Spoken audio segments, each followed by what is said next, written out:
mental health in your citizens from Singapore. We've looked at ways towards full employment in Toronto, social cohesion in Rotterdam, and female entrepreneurship in Kochi in India.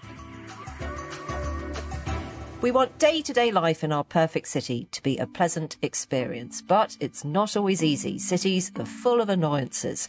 Travelling across them can be stressful. Traffic is noisy and polluting and can be dangerous. But what if a city was designed with quality of life in mind? If the sole objective was to create livable neighbourhoods, what does that phrase even mean? On hand to help, thank goodness, is the My Perfect City team, Professor Greg Clark, urbanist and global city advisor, and Dr. Ellie Cosgrave, associate professor in urban innovation and policy at University College London. So, Ellie, let's nail this one down. What makes our cities unlivable? What do we mean by that? Well, I think the key thing to think about here is, does this city feel like it has a sense of place? So much of kind of modern urban development has been built around the car. So our cities become places where we kind of move in between buildings rather than stopping for a place of connection, enjoying the urban environment. So the key question is, can you get your needs met by the city while staying healthy? And so that's things like access to work, connection, food, culture, and that physical and mental well-being in the city. So, Greg, this is absolutely up your street, isn't it? How has COVID-19 and the pandemic highlighted the livability of cities, do you think? Well, I think this is probably the most fascinating thing that any of us who think about cities are now engaged with. Of course, COVID-19 has been a massive shock, a public health shock, an economic shock. It's really dented city finances. But at the same time, COVID-19 holds out the promise of change. It's provided an opportunity for cities to rework their public space, to think again about their transport systems, to focus on their air quality and its link to respiratory health. It's allowed cities to start thinking again about using their real estate in different ways in the future. And it's creating, as it were, a catalyst for reimagining the city in such a way that cities could even emerge better from COVID-19 than they were at the start. And of course, underpinning all of this is the desire to make the city healthy again. Well, let's see where we're off to in our search for livability. One city that puts the creation of livable neighbourhoods high up on the priority list is also one of the top 10 most visited cities in Europe. It's home to the world's richest football team. The locals have a penchant for building human towers, and more than 100 years after construction started, its famous cathedral is still not finished. Have you guessed yet? Welcome to Barcelona, the second largest city in Spain. Hemmed in by surrounding mountains which sweep down to the Mediterranean Sea, its 5 million inhabitants occupy one of the most densely populated metropolitan areas in Europe. Think beaches, bars and restaurants by the bucket load, stylish architecture and locals fiercely proud of their own Catalan language and customs. But it wasn't always like this. In the 19th century, something very important happened. Barcelona decided to tear down the walls of the city. Barcelona was a walled city until the 1850s. But then there was... That's Barbara Pons Guy, an urban planner at the City Council, on the massive 19th century enlargement project that defines modern-day Barcelona. The architect in charge back then was Ildefons Cerdà. And he developed the Plan Cerdà that created the space to make the city 10 times larger than it was in the 1850s. With this grid of wide streets, most of them are 20 meters wide, which allowed for the sunlight and the breeze and the air to go through the streets. So that's how Barcelona grew in the second half of the 19th century and most of the 20th century. Cerda's design was distinctive, a square criss-cross grid system of wide boulevards lined by grand apartment blocks. However, with one eye to the future, he had planned central Barcelona with the motorcar in mind. Little could he have known that decades later those boulevards would be clogged with traffic as vehicles came to dominate our cities. Right now, many of the streets in Barcelona are like 75-80% of the space devoted to cars and parking spaces, and the 20-25% devoted to pedestrians. So what we are going to do and how we want to regain and create more livable neighborhoods is to flip that percentage and get back to people and to active modes of transportation. This is bikes, strollers and pedestrians, getting the 75-80% of the streets and just leave 20-25% of the streets to car and fast transportation. So that is one of the main strategies we are focusing on. In fact, because of exhaust fumes, Barcelona's air quality got so bad that it breached European Union air pollution regulations, and in 2015, Barcelona was told to do something about it. One of the drastic measures Barcelona took was the creation of superblocks. So a superblock is a block created with, in the case of Barcelona, instead of one block, you have 9 blocks, 3 by 3, a square of 3 by 3, by taking out the cars, or the car traffic from 2 out of 3 streets and creating a space which is only for pedestrians and active modes of transportation, and also for creating public squares, to providing more greenery and gaining more space for the people and leaving cars outside this superblock. So imagine a square made of 9 blocks, 3 across, 3 down. You only allow through traffic around the outside of the square. The interior streets are reclaimed for pedestrians, children's playgrounds, sports facilities and outdoor terraces for cafes and bars. In 2016, the City Council built a pilot superblock in the Pobleno district of East Barcelona. Danish air pilot Anders Wishman lives there with his family. To the left, when I go out my door, I'll have around 20-30 meters on my left-hand side. I'll have the intersection, the old intersection where there used to be traffic lights, and they've been taken away. The whole center of the intersection is surrounded by these trees in the big pots. They painted a 100-meter running track, sprinting track on there, and as soon as the school's out, my street will be full of children and families, skateboarding and rollerblading. And here's Mexican architect and mother of 2 young children, Cristina Gomez. And there are some ping pong tables also, and some of the crossings have small playgrounds, which are also very, very successful. The streets become more people-friendly and feel safer, like the extension of your home. You go down your building and you're on the street and you can find your neighbors. Since 2016, 6 more similar schemes have been introduced. Another strand to the City Council's progressive thinking is around how spaces are used differently by men and women. Miquel Molina is a Barcelona-based journalist who writes about city issues and culture. We have lately this label of gender urbanism. It means having spaces designed with more lights, more street lights in the night, avoiding dark corners in the squares. And there is also the use of the central markets and their common spaces, and also the superblocks, as a social place for the meeting of elder people who are mostly women living alone in cities like Barcelona. And there is also this consideration of women as being the ones who bear the burden of caring for children and for the elderly. It makes sense to provide them with benches and this kind of living rooms in an open space, in fresh air. The pedestrianisation of the streets has also allowed bars and cafes to provide outdoor tables and terraces, creating more family-oriented spaces. If you go into a bar with a child, he gets bored in a minute, and then you can't enjoy your coffee or whatever. And if you have this on the street and he's allowed to play while you're sitting there enjoying the sun. But yes, I think it's like more fair now, that more feminine and more family friendly and more child friendly. Well, it all sounds utterly delightful. Let's swoop in a bit more with Dr. Ellie Cosgrave and Professor Greg Clark. Greg, have you actually visited one of these superblocks? Can you tell us anything more about them?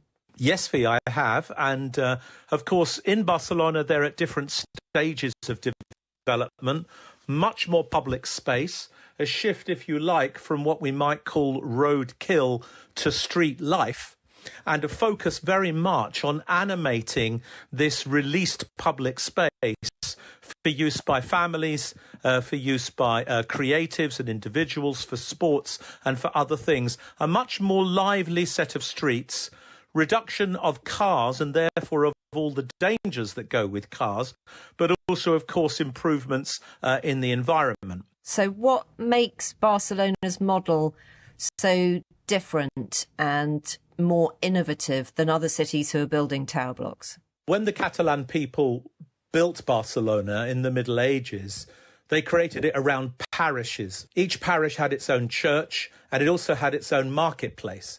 And as the city evolved, it was really a city of villages, just like many other cities that we know. And for a long period of time, those villages or those parishes were the central identity of everyone who lived in Barcelona.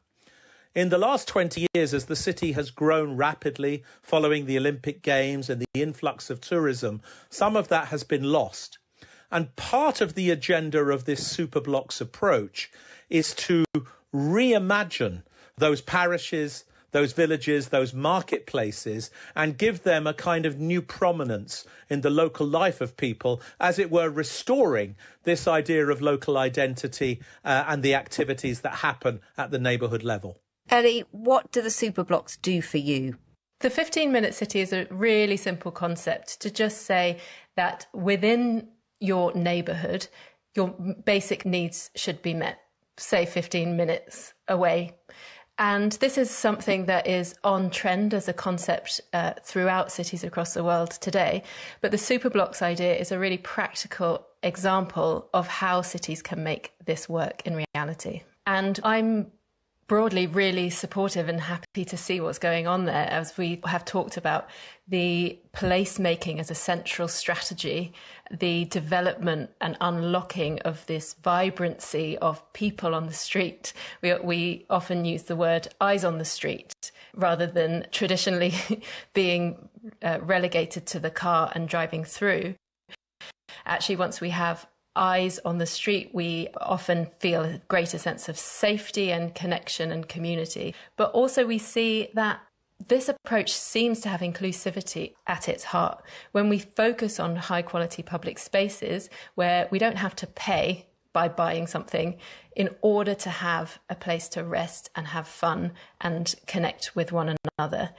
And when we think about taking a gendered and family oriented approach, what we're really doing is making it better for everyone. It is better even for the people who might have been in their cars to have high quality public transport systems and better public spaces.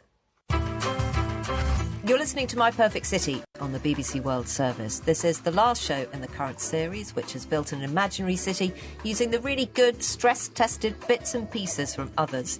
If you'd like to know about where has really thought about how to promote good mental health, where you might look if you want a blueprint of full employment, or how to really make sure that different communities rub up against each other in a successful, not a difficult way, it is all there. Go on. Make good news travel fast for a change. You can listen to the whole series at bbc.com. This week we're in Barcelona in Spain to see how it is creating livable neighbourhoods. In November 2020, the City Council announced a plan of huge city redevelopment. The promise is that over the next decade it will pedestrianise 21 streets in the very centre of the famous Cerdà grid in a district called Eixample, creating one huge super block. Miquel Molina can tell us more. It consists in transforming 21 streets of this very central district, the Eixample, into pedestrian streets, and the construction of 21 octagonal squares at the crossings of these streets, And it would be like a row of plazas, of squares. It's going to be very controversial if you close streets, of course. Other neighborhoods are likely to take the worst part of it. And they will have to plan it all very well, because it's quite difficult that a city like Barcelona, which has a very high density of traffic, becomes a city for pedestrians, for bicycles and tram in a very short time, because in terms of urban planning, 10 years is a very short time. Not everyone is supportive. There are complaints about some of the surrounding streets being too busy because of the traffic derived from the superblock. There are also complaints of some shop owners who say that the traffic restrictions are reducing the number of potential clients that come to their shops. These changes are bound to disrupt the lives of locals who rely on their cars to get around and do their work, and delivery drivers as well, or people who commute into the city centre from outside Barcelona. Barbara Pons-Gainer at the City Council has some answers.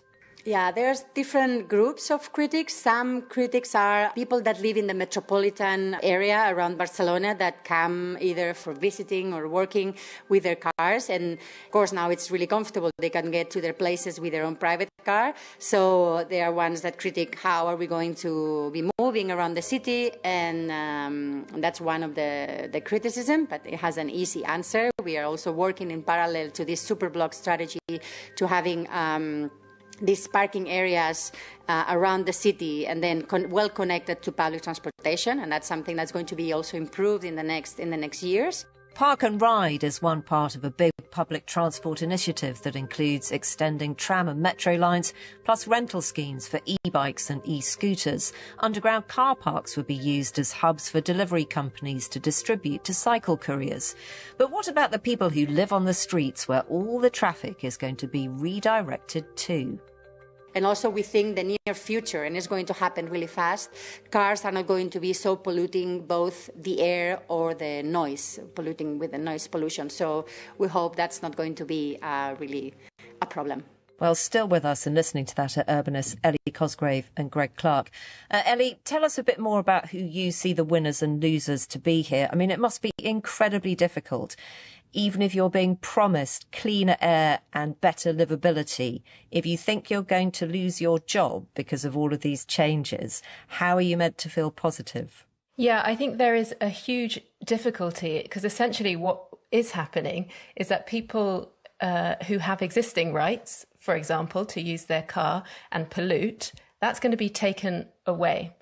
And it would be easy, I think, to label them as the non-progressive sort of bad guys. But there are people who really do rely on that in terms of logistics, in terms of disabled people or parents who really do need to have individual car use. I don't think the answer, however, is to stay with the status quo and assume that that is the best we can do for them. Being progressive and strengthening the efficiency and accessibility of public transport system is really an important part of any pedestrianisation process. And I was interested and curious to hear how local businesses feeling affected, worried and concerned about the longevity of their business when they feel there will be less accessibility for customers. And I think that's a really important point, that these businesses in a mixed use area like this need to be at the kind of beating heart and custodians of the local area. So those voices need to be listened to well. We need to hear how will those businesses be supported as part of this transition. Greg, I was quite interested just in the time frame of this, because it's all very well to say that you will provide better public transport, but surely it has to be a case of the public transport already being there when you make the change, a future promise of it. Will that really work? Well, it will only work if it comes together very rapidly. And you're right to observe that the gulf in time between the closure of the roads and the alternative transport being available. One of the things that's happened all over the world is, as a result of measures to manage the pandemic, city governments have been accelerating their plans to pedestrianise roads because it's one of the few times it's possible for them to do it. But the critical issue is this, that we know very well from social psychology that people adjust to changes only over time. So initially, when streets are closed in this way and cars are not allowed to drive down them, there's a very negative reaction from the car owners, the commuters and the drivers. But over time, the families who live in the area come to appreciate the new amenity, the vitality, the safety, the cleaner air that they have. And as long as there's an investment in alternative forms of transport, people who've been used to commuting by car may well decide to adopt other forms of mobility. And in the current moment, with the COVID-19 adjustment, with many more people working from home or near home, this sort of policy provides an extra incentive to encourage people not to commute 5 days a week. So all of these things take a little bit of time, perhaps a year or two, to really settle down, but the benefits become manifest very quickly once they do.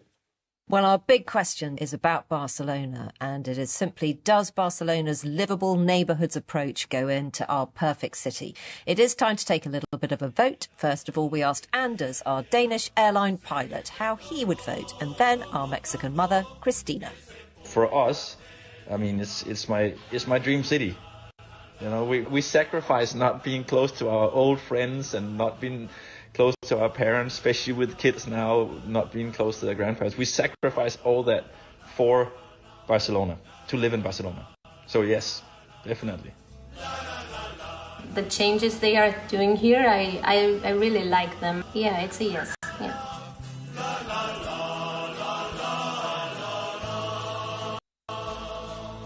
So that's 2 fat yeses, and now Ellie and Greg. Would you vote this in to our perfect city? Ellie? For me, one of the lines in this episode that really convinced me that this is a yes was when Christina said that the superblock felt like an extension of their home. And for me, that's a manifestation of the right to the city and why it gets a yes from me. Greg? Well, Barcelona has a history of showing the rest of the world how to be seductive and at the same time to retain a kind of unique identity. And I think Barcelona's discovering a new way of doing that. So for me, the answer is yes. It's a clean sweep. It goes into our perfect city. Do let us know what you think. You can tweet us using the hashtag PerfectCityBBC, or you can go via the BBC website. How soon can we all get to Barcelona? This is the last episode of the current series in our effort to make a perfect city, starting from scratch, but using parts of ready-made cities. We have found ourselves with Vienna's social housing policy, Singapore's approach to mental health. Which inspirational metropolis will we add next? Do let us know if you have any suggestions. And also, we really hope you've enjoyed this head-spinning journey across the globe as much as we have. Our aim is to leave you almost giddy with positivity. Have we succeeded? Do you need a sit down? My Perfect City is produced by Don Byrne, and it's a Whistledown production for the BBC World Service. From Greg Clark, Ellie Cosgrave and me, Fee Glover, goodbye. You're listening to the BBC World Service, where Monica Whitlock is telling the story of a secret project carried out during World War II. Not a day goes by that the Nazis do not conduct a slaughter. Its code name was Einig Shabbos, an archive of 35,000 documents detailing life in the Warsaw Ghetto, a prison city for almost 500,000 Jewish people. What we see in the street. Yaffa Bergman, age 14. Hidden and recovered after the war. The voices you'll hear come from its pages. Here is a poor woman, swollen from starvation. I can't look at her. About 100 people lived together in 3 rooms. There was no possibility of feeding them all. Yesterday we sat up until late in the night, since we were not certain whether we would live until today. 23rd July, 7,200 people deported. We wait for the moment that will come, we know not when. Voices from the Ghetto. In half an hour. 5 years ago, global leaders created 17 Sustainable Development Goals to inspire countries to build a better future. 5 years on, how is it going? We have asked 17 17-year-olds to tell us whether their world is changing for the better. Today, we are joining Rosa in Guatemala to find out if her country can end hunger. That's Project 17 after the news. BBC News with Gareth Barlow. The French drug maker Sanofi has announced that it will mass-produce the vaccine developed by its rivals, Pfizer-BioNTech. Sanofi says it struck a deal to manufacture more than 100 million jabs by the end of this year. Production will begin in July. Sanofi's announcement comes amid a row in Europe over the speed of vaccine production and the allocation of doses. The authorities in the Russian capital Moscow have further eased coronavirus restrictions. The city's mayor said the pandemic was in decline and it was his duty to create conditions for the fastest possible economic recovery. The state funeral of Jerry Rawlings, who dominated political life in Ghana for a generation, is taking place in Accra. The ceremony is beginning at Independence Square, with the numbers attending limited by coronavirus restrictions. Mr. Rawlings twice led military coups before returning Ghana to multi-party politics. The largest opinion poll ever conducted on global warming has found that almost 2/3 of people around the world now view climate change as a global emergency. More than 1 million people from 50 countries took part. Indian police say more than 300 officers were injured during farmers' protests in Delhi on Tuesday. Security has been stepped up in Delhi and neighbouring states. The farmers fear new agricultural laws will leave them at the mercy of private companies. A pharmacist in the United States who's accused of deliberately trying to sabotage hundreds of COVID vaccines has said he will plead guilty. The US Justice Department said Stephen Brandenburg from Wisconsin believed in anti-vaccine conspiracy theories. And a ruby worth about $29 million has been stolen in the Japanese capital Tokyo. Police said 2 men put the stone in a case before fleeing the building on foot. The alleged theft took place in the Ginza district. BBC News. You are listening to the BBC World Service. I'm Sana Safi, and this is Project 17. 5 years ago, the United Nations announced a radical plan to change the world. Global leaders drew up a list of what it called Sustainable Development Goals, 17 of them in total, to create a blueprint for a better future. Goals like gender equality, access to clean water, and a good education. For me, growing up in Afghanistan and now working as a BBC journalist, reporting on stories from around the world, I know how these basic rights are still only a dream for many people. So 5 years on since the UN set its targets, is our world becoming a better place? We are heading to 17 countries to meet 17 17-year-olds to see if their lives are really changing. Today we are in Guatemala for goal number 2, Zero Hunger. Buenas tardes, mi nombre es Rosa Angélica Busel Tautiu, tengo 17 años de edad, vivo en el caserío Xolvé, Cantón. Good afternoon, my name is Rosa Angélica, I'm 17 years old and I am from Solola. Mis amigas siempre me han describido que yo soy una chica muy sonriente y muy... My friends say that I'm smiley, I'm happy, I'm very active, I like sports, and I also like to read, that's one of my passions. 3 hours west of Guatemala's capital, Rosa's home sits in the mountains overlooking the vast Lake Atitlan. The city has a big indigenous community of Mayan people. Es un lugar donde los trajes típicos... It's a place where people still use traditional clothing, so people weave the blouses and also the skirts. But as Rosa will tell you, nearly half the children in Guatemala suffer from chronic malnutrition, a number which can rise to 80% in Mayan communities like hers. Yo he sido desnutrida, ya que yo vengo de una... I was malnourished when I was growing up because I come from a family with low income. Like, I never went to the health center to get deworming medication, and I only ate once a day sometimes. My father is an alcoholic, so my mother was the only person feeding us. Lo que nosotros comíamos en la mañana no teníamos como muchos... For breakfast, we would have a drink made with corn dough. For lunch, it would either be beans or rice with tortillas, and sometimes at night we wouldn't eat at all. Rosa wants to understand why her community is so affected by this issue. And she's going to meet some of the people trying to change things for the better. Aquí estamos en el centro de Sololá, el mercado de Sololá. We are in the center of Sololá at the market. This is the place where we go to get the groceries. There are lots of fruits and vegetables and lots of people. Lo que estamos comprando aquí son tomates. We are just buying tomatoes. No que hay cebollas, chile. But there's also peppers, lemons, chilies, onions, and many other vegetables. There is certainly not a lack of food. Everywhere you look, there are piles of fruit and vegetables grown at nearby farms. So why is the malnutrition rate so high? Lo que nos dicen es de que también hay un poco de falta. So I see that there is a variety of food, but I also see a lack of food. What I mean is that there are families who do not have the money to come and buy all this produce.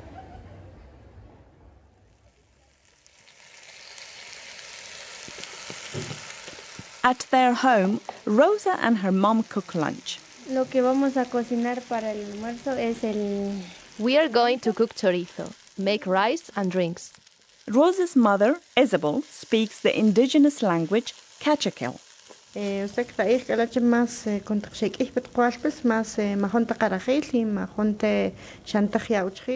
remember when the kids were younger. There were times when I didn't have the money to feed them. And I see the results in my kids. They are not that healthy. When I was younger, did you pay attention to the kind of food you bought for us based on the nutritional values? Or just whatever was available and that we asked for?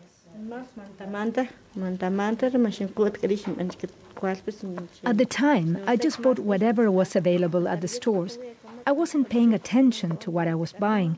Sometimes I thought that buying instant noodles was easier to cook, but I know that's not necessarily the best for them.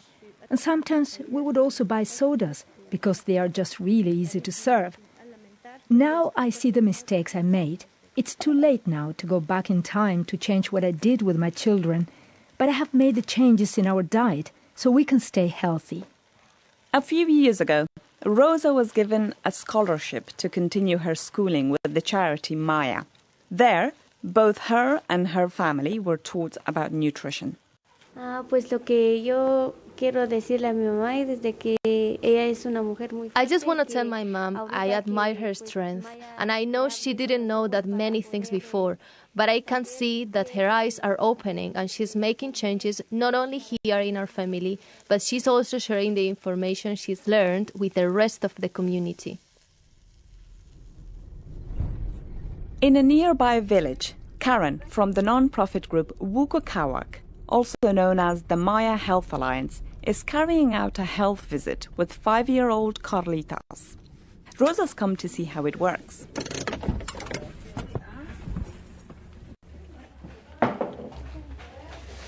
First, we are going to weigh Carlitos, and in this case, we are going to use a kind of scale.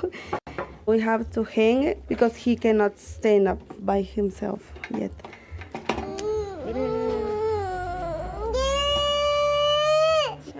Yeah. So it's 12 kilos. Yeah. At 5, Carlitos weighs less than an average 2-year-old. Karen and her colleagues track their patients' weight and height and compare it to graphs showing what these numbers should be at a particular age. So 12 kilos is going to be about... This is what shows whether children are officially classed as malnourished. So this red part shows us that the child is underweight. But if we see, the child has been improving. 6 months ago, he was 10.7 kilos. Of course, we would like that the child will be here, but for this case, we are trying to improve step by step. Anne Kramer-Diaz is the executive of the Maya Health Alliance. She says it's not only the size of children like Carlitos which is affected. During the first 2 years of life, our brain grows more than any time in our lifetime. And so if we're not feeding it the right type of nutrition, then we're going to be affected on how our brain grows. And when we look at children with chronic malnutrition, their brain size is often much smaller than a child who has the proper nutrition. It often means slower to develop, whether it's in crawling, walking, and talking. You don't stay in school as long, you might not get the best job, and overall, throughout your lifespan, you'll have more health problems. Guatemala has the highest malnutrition rate in Latin America, more than double the global average. That's why Karen takes a history of what Carlitos has eaten. And many of them just eat like 5 or 7 tablespoons, which is less than they should be eating. Or they are taking only cereals, no fruits, no vegetables, no milk, no eggs. Anne shows Rosa the shop next door to Carlitos' house. Inside this shop, we can see lots of chips, lollipops, sodas, and one fresh vegetable, which are tomatoes. It's a major problem here in rural Guatemala. Often there's little shops full of trashy foods and not healthy foods, and so it's hard for people to access healthy foods. The house might be surrounded by fields, but that doesn't mean fresh foods are available. Oftentimes the agricultural piece has turned into monocropping, so people really grow one thing and they export everything, so they don't have things that they keep at home to eat themselves. And then what's easy to get out here are Pepsis and bags of chips. Sí, estoy de acuerdo con lo que dijo que es un... Yeah, I agree this is something common in rural areas and it affects us. ¿Cuáles son los retos que ustedes han encontrado? What are the challenges you have faced in trying to solve this problem? Great question. One of the biggest issues is that what we're trying to do is long-term behavior change. So we really want to help people change the way they live and change the food that they're eating and giving to their children. So this isn't something that we can solve overnight. It's not something that you can fix with one pill. So the minimum time that we spend with a family doing education, providing them with food supplementation, medical care is 6 months. And that's a major challenge for families to commit to doing that and making that change, and for the government and for schools and for communities to say, you know, we're going to do this, we want to make that change. Poverty and education are some of the main drivers behind malnutrition, but other aspects of Guatemalan life also play a role. Mealtimes at Rosa's home mean the women of the house come together to expertly shape tortillas. Lo que yo pienso es de que la situación, pues, por ejemplo, de los alimentos están muy a cargo. I think this problem affects more women than men. We are in charge of the cooking, but after we finish, culturally, it is perceived that we have to serve the men in the family first, so that sometimes leaves the mother with not much food to eat. However, we are trying to change that. We are trying to make it more even and serve people the same amount. That's just the start. Marta Calderon works for the Guatemalan government organization CISAN, the Secretariat of Food and Nutritional Security in Solola. Hola, Rosa. Mucho gusto. She tells Rosa just how complicated the causes of malnutrition can be. ¿Cuáles son las razones por las cuales Guatemala está en esa situación? There are many structural problems. Inequality is probably one of the biggest ones, where we see that 10% of the population owns 90% of the land. The lack of jobs is also a big problem. Water. Guatemala has lots of water, but this water is not drinkable. Public investment is not adequate or permanent. Sanitation is also a big problem, and the health coverage is low. En el caso de migración, lo mismo. Migration is also another problem. In many cases, the wife is left to support the family while the husband goes overseas. They are left with a big debt that they need to pay off, and sometimes, when the husband is off in the States, they forget about the family here. And so the mother has to feed the children, and the husband has another family. Entonces, ¿ustedes cuáles son las acciones que están haciendo para... What are the actions you are taking to decrease malnutrition in Solola particularly and in the whole country? El primer nivel de atención en salud, es decir... Firstly, we try to make the health service available to all communities. However, we do not have enough health workers to cover the 500,000 people working in Solola. The second strategy is focusing on changing habits through education.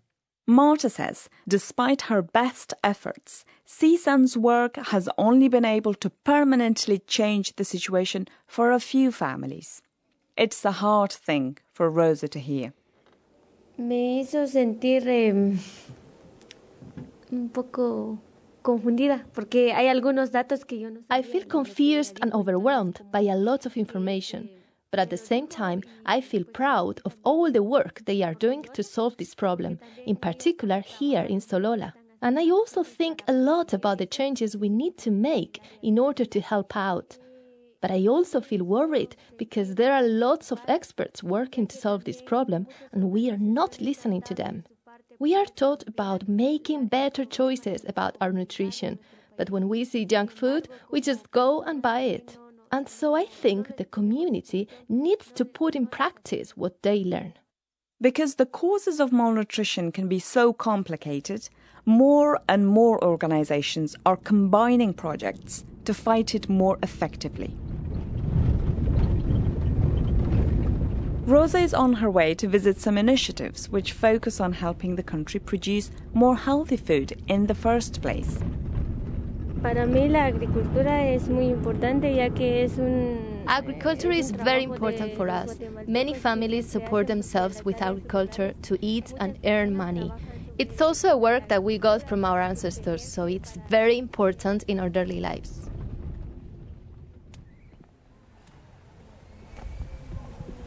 Lo que yo veo a mi alrededor son... I see we are in a plantation of blackberries, and there is a lot of fruits, and the owner has taken good care of it.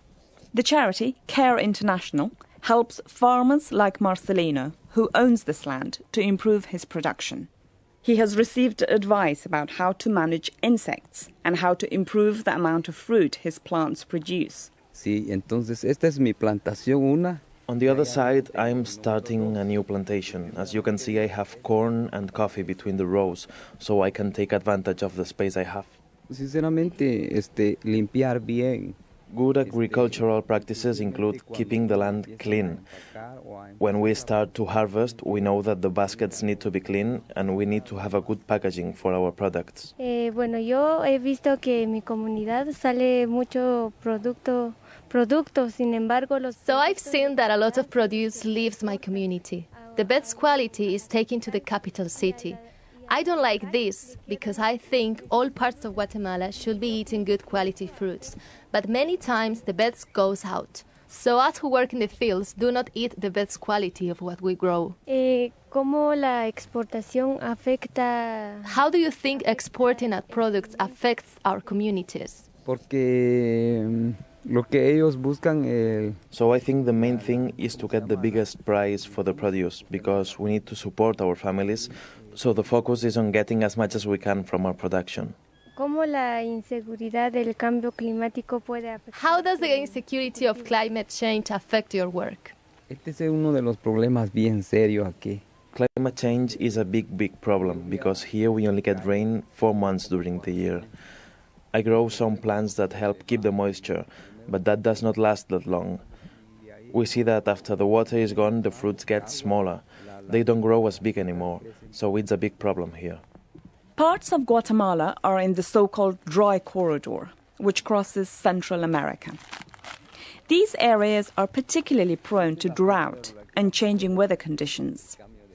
But CARE knows that improving the money farmers can earn means nothing if it's not spent on the right foods for their family. Their research showed people in this area were spending $4 a day on soda. So they decided to set up a local women's group to discuss nutrition. Ahora preparamos es una hierba. This is one of the vegetables we eat here. It's called chilete. Usually we eat this green in soup. But this time we prepared it with tomatoes, onions, and we added chicken. Esquilete. With that, we see it's more attractive to kids. In a nearby house, the group have laid out lunch. El olor a Guatemala. It smells like Guatemala. El olor de la because this is what we eat. It's a traditional indigenous dish. Porque teníamos un desconocimiento. Now we know more about all the nutrients of the fruits and vegetables that are grown locally. We don't see them as just food anymore. We see them based on the nutritional values that they provide. En caso del tema de I have a child who was malnourished. I got help teaching me what meals to cook, and he improved his nutrition. He recovered.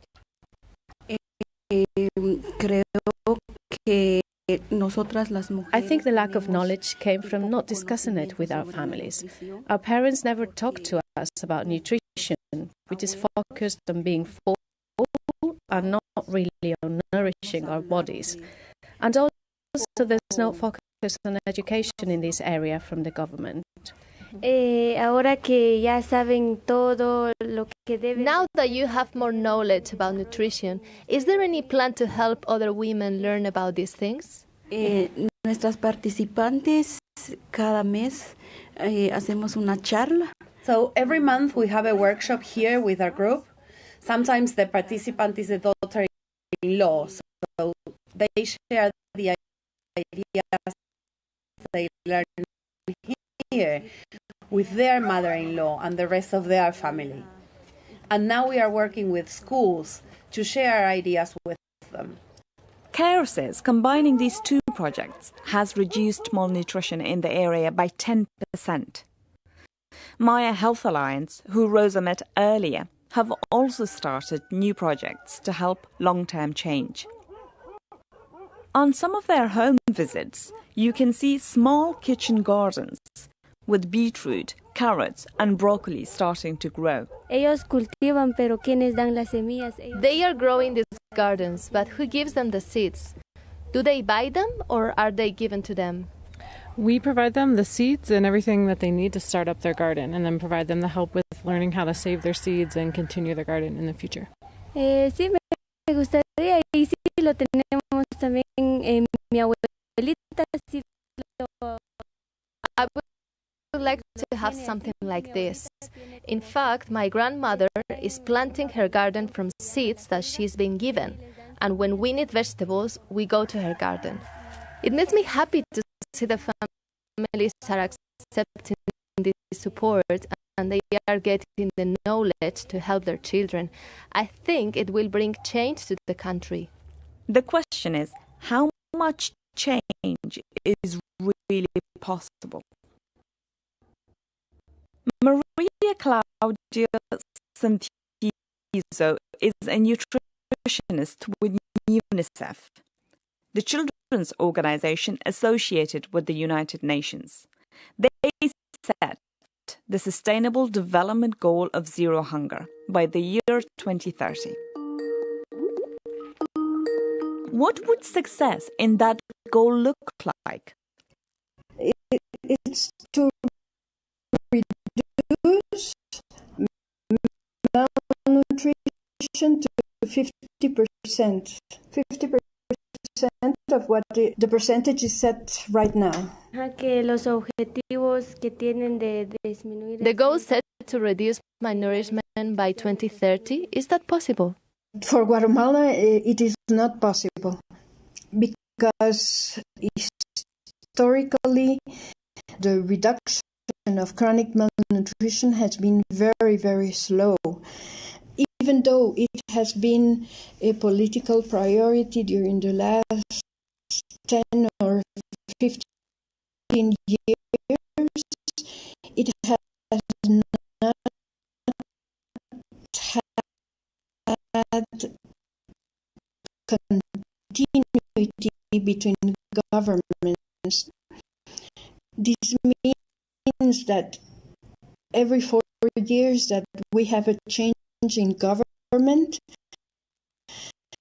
there is a change in the strategy. They begin from scratch, and also there is not budget assignment as it should be. The budget that is needed is not assigned. We would need at least 50 years to have the reduction of chronic malnutrition, since right now is 46.5%. If Guatemala has no chance in achieving the goal, why set it in the first place? Maria Claudia Santizo says it's important to encourage governments to aim high and have a target to aspire to. I think that they have to be ambitious. If you do not set the goals in that standard, it is very difficult that governments compromise themselves to do something to fight malnutrition. So what happens if Guatemala doesn't achieve the goal by 2030? For the government, I don't think there is a legal consequence, no. But when they do the report, you can see that the country had not made progress in the indicators that are established. And this points out that the government has not been able to do a good job. Why are there no consequences for the government in not reaching these goals? Oh, that is a difficult question. I don't know. No sé. No sé por qué no hay consecuencias para los gobiernos.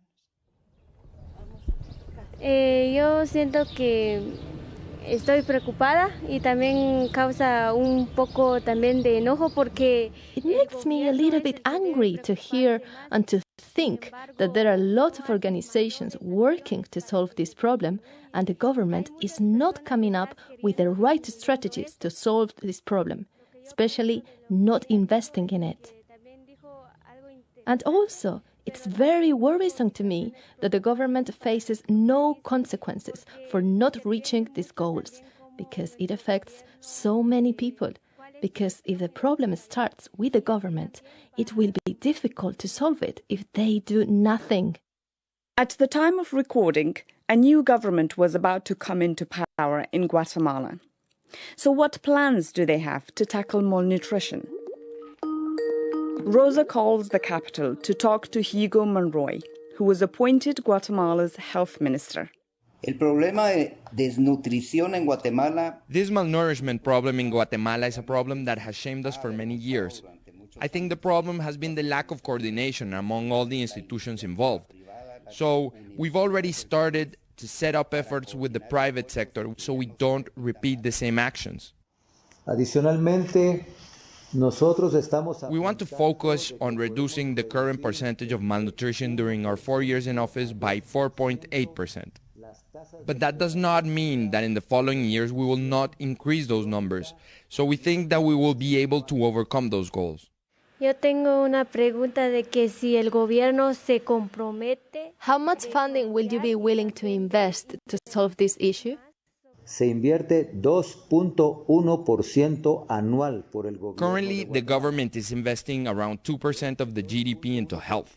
We believe that this is not enough, so we are aiming to increase that investment between 8 and 9%. I would like to tell Rosa, on behalf of this team, that we are going to do all that we can to ensure that there are public health services in small communities. We are also going to try to provide the families in need with the support to benefit their lives. So what does Rosa think? Me pareció muy interesante, pero sin embargo... I feel hopeful, but at the same time, previous governments promised things they did not deliver. So it makes me feel angry just thinking about how much they are promising, but I'm not sure if they will be able to deliver. A few months after speaking to Rosa, Mr. Monroy was sacked as Guatemala's health minister because of his poor handling of the coronavirus crisis. Tackling COVID-19 is now the country's main health priority, and whether the government has the resources to pursue its plans to fight malnutrition as well remains to be seen. Whether it does or not, it is unlikely to reach the United Nations target by 2030. And it will remain a battle for the next generation in Guatemala, and for young people like Rosa to continue to make their voices heard. Para mí fue una oportunidad muy grande porque ya que yo soy una niña de... It was very interesting, especially being a girl from a rural area.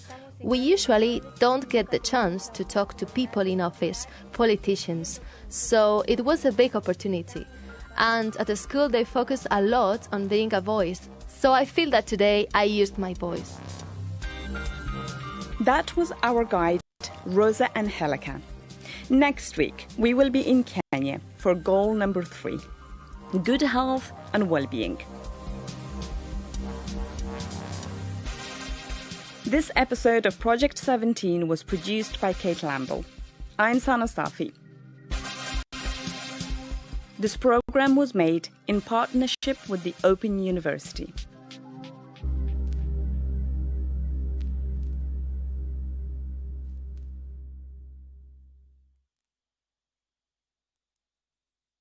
This is the BBC World Service, and here's Harriet Gilbert to tell you about this month's World Book Club. I'm joined by American author Bill Bryson to discuss his #1 bestseller, Notes from a Small Island. An affectionate portrait of a country he'd lived in for 20 years, Bryson's book has become one of the most loved explorations of Britain and its eccentricities. World Book Club with Bill Bryson from the 6th of February. And at bbcworldservice.com, Discovery with Roland Pease. When Tony Fauci, America's top government COVID scientist, took his first press conference under the new administration, saying he felt liberated, that science could speak, he spoke for many scientists who'd felt science had been silenced or sidelined for 4 years. I'll be exploring the damage done. This is the BBC World Service, the world's radio station.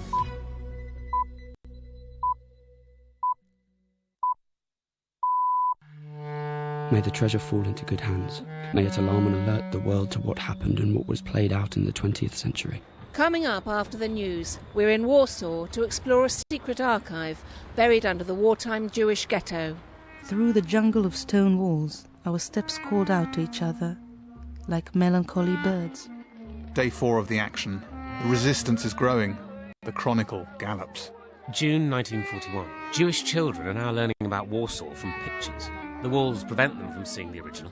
Yaffa Bergman, age 14. In the middle of the street, rickshaws are moving and a tram all marked with the Star of David. From all sides, I hear voices crying out for bread. Diaries, letters, theatre programmes and even tram tickets. We may succeed in making sure that not a single fact about Jewish life at this time and place will be kept from the world. These accounts are our guide to a vanished city. May history be our witness. BBC News, hello, I'm Gareth Barlow. The French pharmaceutical company Sanofi has said it will convert one of its factories to produce the COVID vaccine made by one of its rivals, Pfizer. Sanofi has had difficulties developing its own vaccine. Hugh Schofield reports from Paris. Ever since last month, when Sanofi made the disappointing announcement that its own vaccine was not going to be ready until the end of 2021, there's been pressure on the French company to lend its production capacity to one of its more successful rivals. Now, Sanofi has said it's come to an arrangement with Pfizer, under which a Sanofi factory in Frankfurt, Germany, will be used from the summer to make 125 million doses of the vaccine developed by Pfizer with BioNTech. Sanofi's chief executive said the contract was a first in the pharmaceutical industry.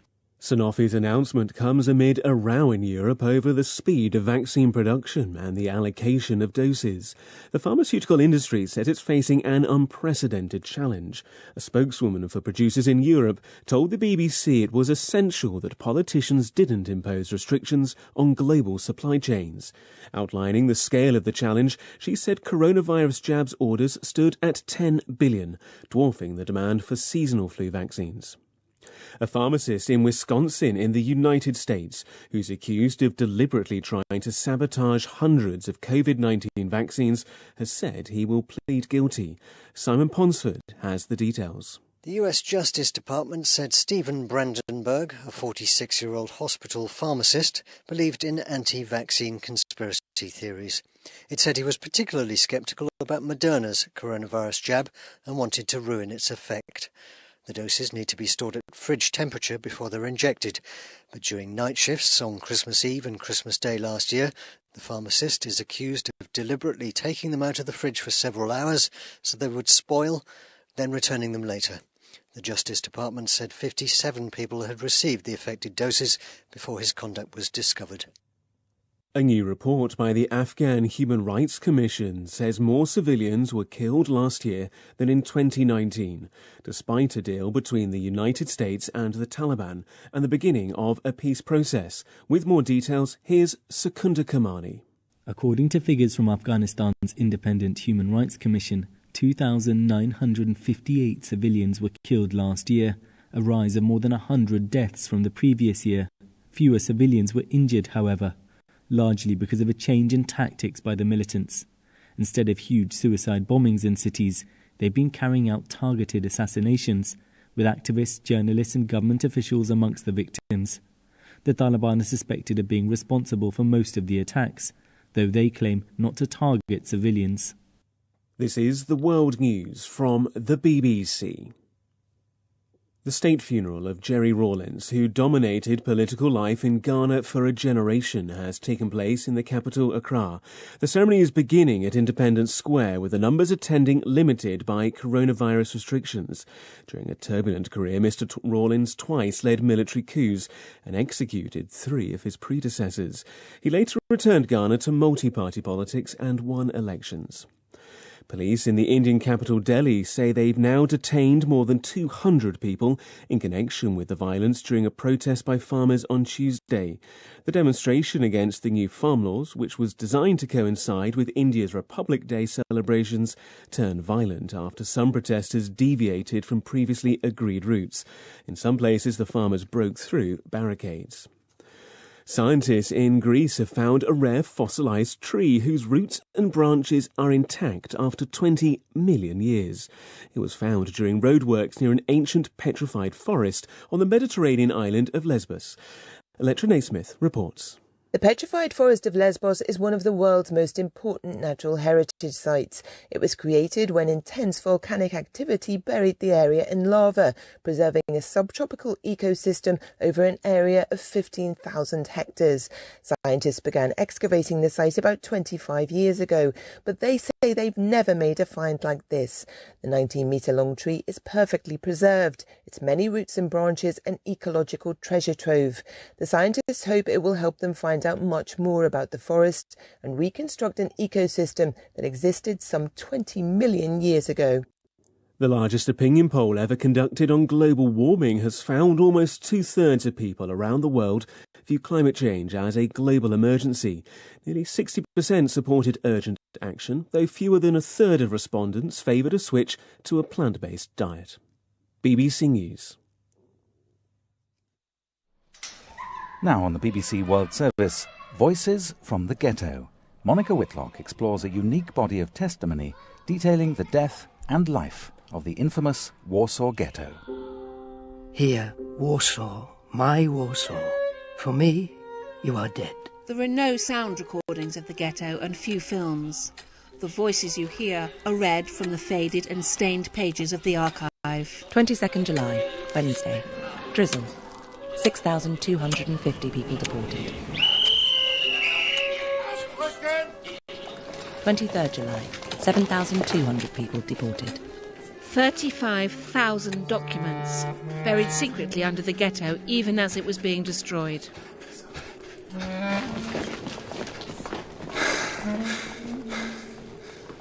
May the treasure fall into good hands. May it last into better times. May it alarm and alert the world to what happened and what was played out in the 20th century. We may die now in peace. We have fulfilled our mission. May history be our witness. David Graber, age 19.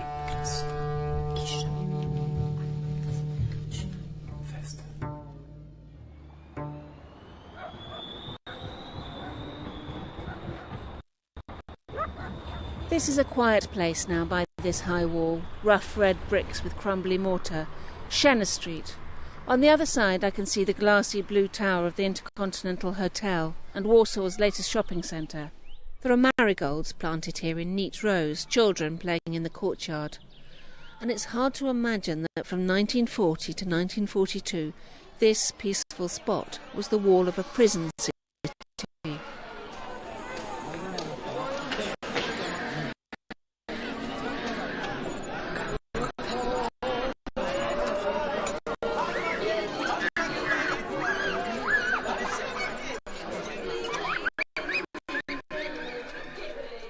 The Warsaw Ghetto held 500,000 Jewish souls, forced here when Hitler crushed Poland into the Greater Reich. All over Europe, Jewish people were trapped into ghettos, and this was the biggest. From the film stars of Warsaw to the wretched farmers forced from their villages and shtetls, all crammed together with this wall and the barbed wire between them and the outside world. For 884 days, the people inside this wall strove to live longer than the war, strove to keep themselves human in a crazy, terrifying world. Through the jungle of stone walls, our steps called out to each other, like melancholy birds, yet together with dust and wind. I will bring home in the folds of my dress your scent, which unknowingly hit my heart between sweat and benzene, perfumes and silk, like the idea of spring and winter.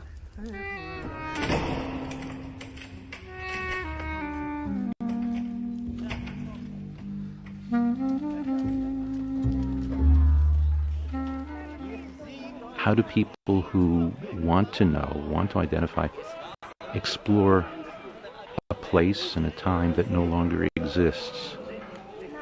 Warsaw's been reconstructed as a 21st century city, with the exception of a few bricks here and there and some odd objects in a museum.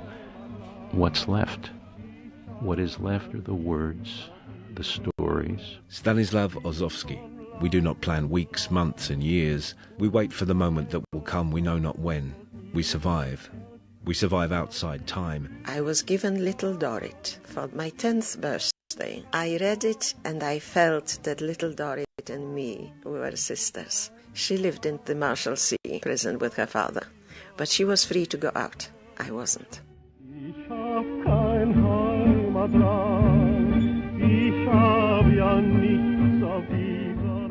I began to collect material on current events in October 1939. Whatever I heard in the course of the day, I wrote down in the evening and added my observations. In time, these daily records made up a good-sized book of some hundreds of closely written pages, a mirror of that time, a photograph. Emanuel Ringelblum, a historian and schoolteacher, aged 39 and living in Warsaw with his wife Yehudit and 9-year-old son Uri. His photograph shows a smiling fellow, dark-haired, in a white open-neck shirt. But he wasn't an armchair scholar. Ringelblum wasn't a watcher. As refugees fled the terrible, lightning-quick advance of Hitler's armies through Middle Europe, Ringelblum rushed to offer on-the-ground help. He wrote down what he saw, a small idea that grew. The records of the Ringelblum archive are quite astounding and astonishing. They are incomplete, as everything is. Robert Shapiro is Professor of East European Studies at City University, New York.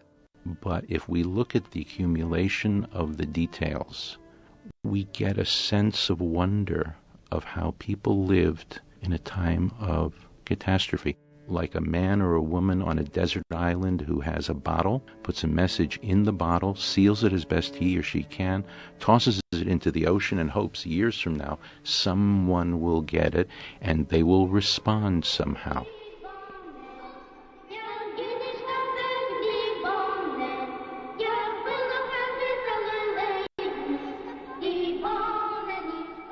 The code name for the project was Oyneg Shabbos, the Joy of the Sabbath, or OS for short. The plan was to record every detail of life through diaries, poems, reports, sketches, leaflets, tram tickets, newspapers and even sweet wrappers. It was chronicle and warning.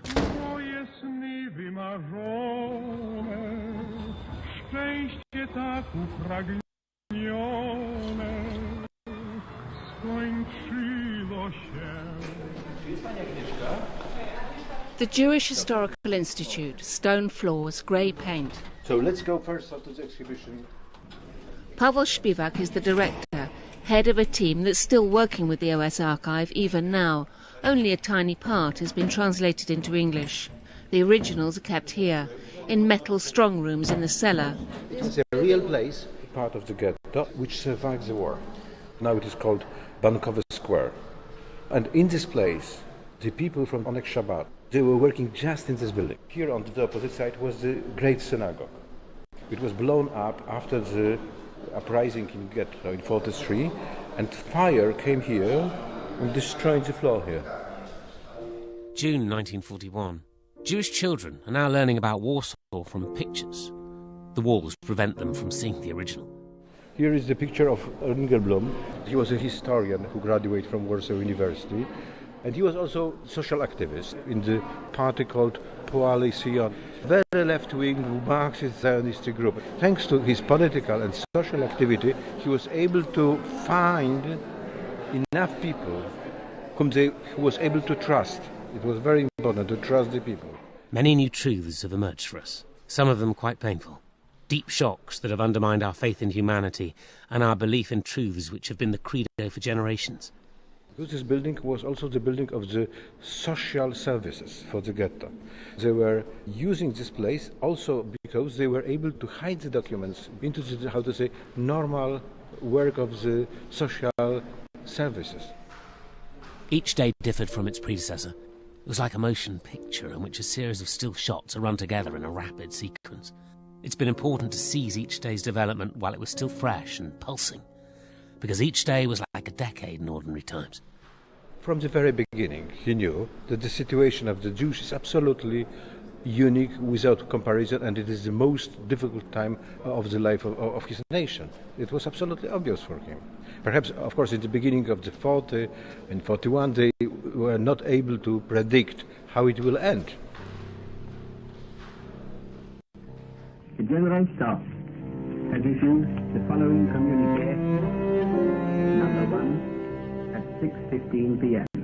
On the 1st of September 1939, at dawn, the Germans crossed into our territory. It wasn't only air raids, there were shells and heavy artillery. The very strong air raid shelter under our wing was completely buried under 6 floors.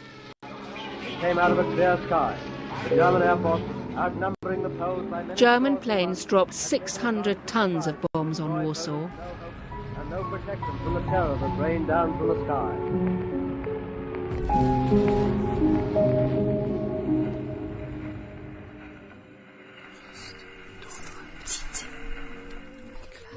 To understand what happened, you've got to know what was here before.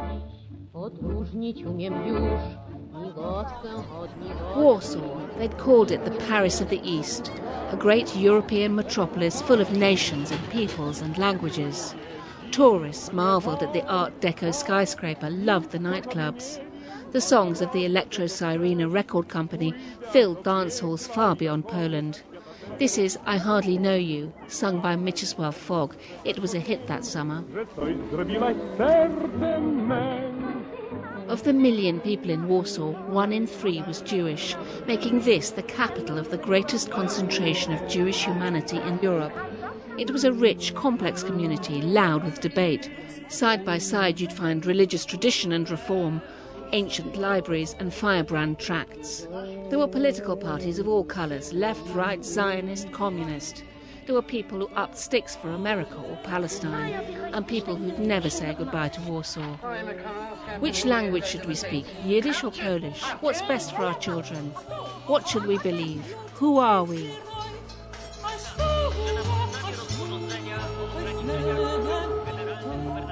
Today, on Saturday, October the 12th, it was dreadful. Over the megaphone, the division of the city into 3 parts was announced: German, Polish and Jewish. From the western side along Okopowa Street to the even side of Glinana Street. Next along the walls of the Jewish cemetery to the corner of Pavia Street. By the end of October, everyone, with the exception of the Germans, must move house without taking their furniture. Number 95 in Jelna Street lies outside the boundary, while the rest of the houses in Jelna Street are in the Jewish district. The ghetto was closing around us. Janina Dawidowicz is one of the very few living witnesses to our story. She was 9 years old when she arrived in Warsaw with her parents. The walls around the ghetto were built piecemeal, not one continuous wall. There's despair in our tenement. The owner of the house has been living for 37 years in the same flat, which she's now supposed to leave without taking her belongings. A ghetto is slowly being created. The whole length of Wolność Street is Aryan. In Sosnowa Street, the walls exclude numbers 7 and 10A, and in Wielka Street, numbers 8 and 9 from the Jewish district. They were called sort of epidemic walls, walls against epidemics of typhus. But eventually we realized they were going to close completely, and all the bits were joined together. In Mirowska Street, numbers 1, 2, 4, 6, 7 and 8 belonged to the Aryan district. And that was it. People were crying on the street. On the corner of Chlodna and Żelazna Streets, a Jewish family says its farewells to a Polish one. A They kiss, shake hands, invite one another to come and visit us next week. We should also add that the block of houses lying between Grzybowska, one house, Chepwa and Krochmalna streets have been included in the Aryan district. My mother and I had to sleep on the floor under the table, which was the only place for us, for quite a long time. Refugees kept arriving from all over Poland, squeezed into bits of rooms and stairwells, swelling the population by half. Each one brought snatched belongings and a unique story of loss. They're the stories of people who leave no diary, no trace on the earth. Ringelblum worked constantly to write down these stories from all across the country. The young couple in the flat, the people who took us in, they owned an electrical lamp shop. One day the Germans came in, broke all the lamps, threw the furniture through the big plate glass window onto the street, ruined everything, just broke, shattered everything. So that was their main support gone. December the 10th, 1940. A man came along with a pass. The watchman on Grzybowska Street took him into the guardroom, tortured him for 2 hours, forcing him to drink urine, have sexual relations with a Gentile woman. They beat him over the head and then cleaned the wounds with a broom. The next day they treated him humanely, saying that Jews are people too. Ringelblum's archive grew with each detail. He brought in trusted friends to commission, interview and log each story. A pool of typists copied each document in triplicate, storing each copy separately. Almost no one knew the scale or hiding place of the entire OS. Now we'd call that an information firewall. The names Zyuta, Asya, Eli, Vanya, Sioma. Do they tell you anything? Nothing. People, not needed. There were thousands like them. Theirs were the lives I knew. Pictures survive of strange and interesting things. Some of the pictures are words, they're songs. Władysław Szlengel's poem Telephone, it's not imaginary. There were a small number of telephones in the Warsaw Ghetto, but you had to have somebody to call. Who would take the call? Who would respond? And Schlengel, in his poem, calls the only number he knows where they won't hang up. I, in the year 39, went a quite different way. Our paths moved apart after, the friendships of old, dead and gone. So now, if you please, I have no one to call on the telephone. Yet I pick up the receiver, the cord dangles slowly and sadly.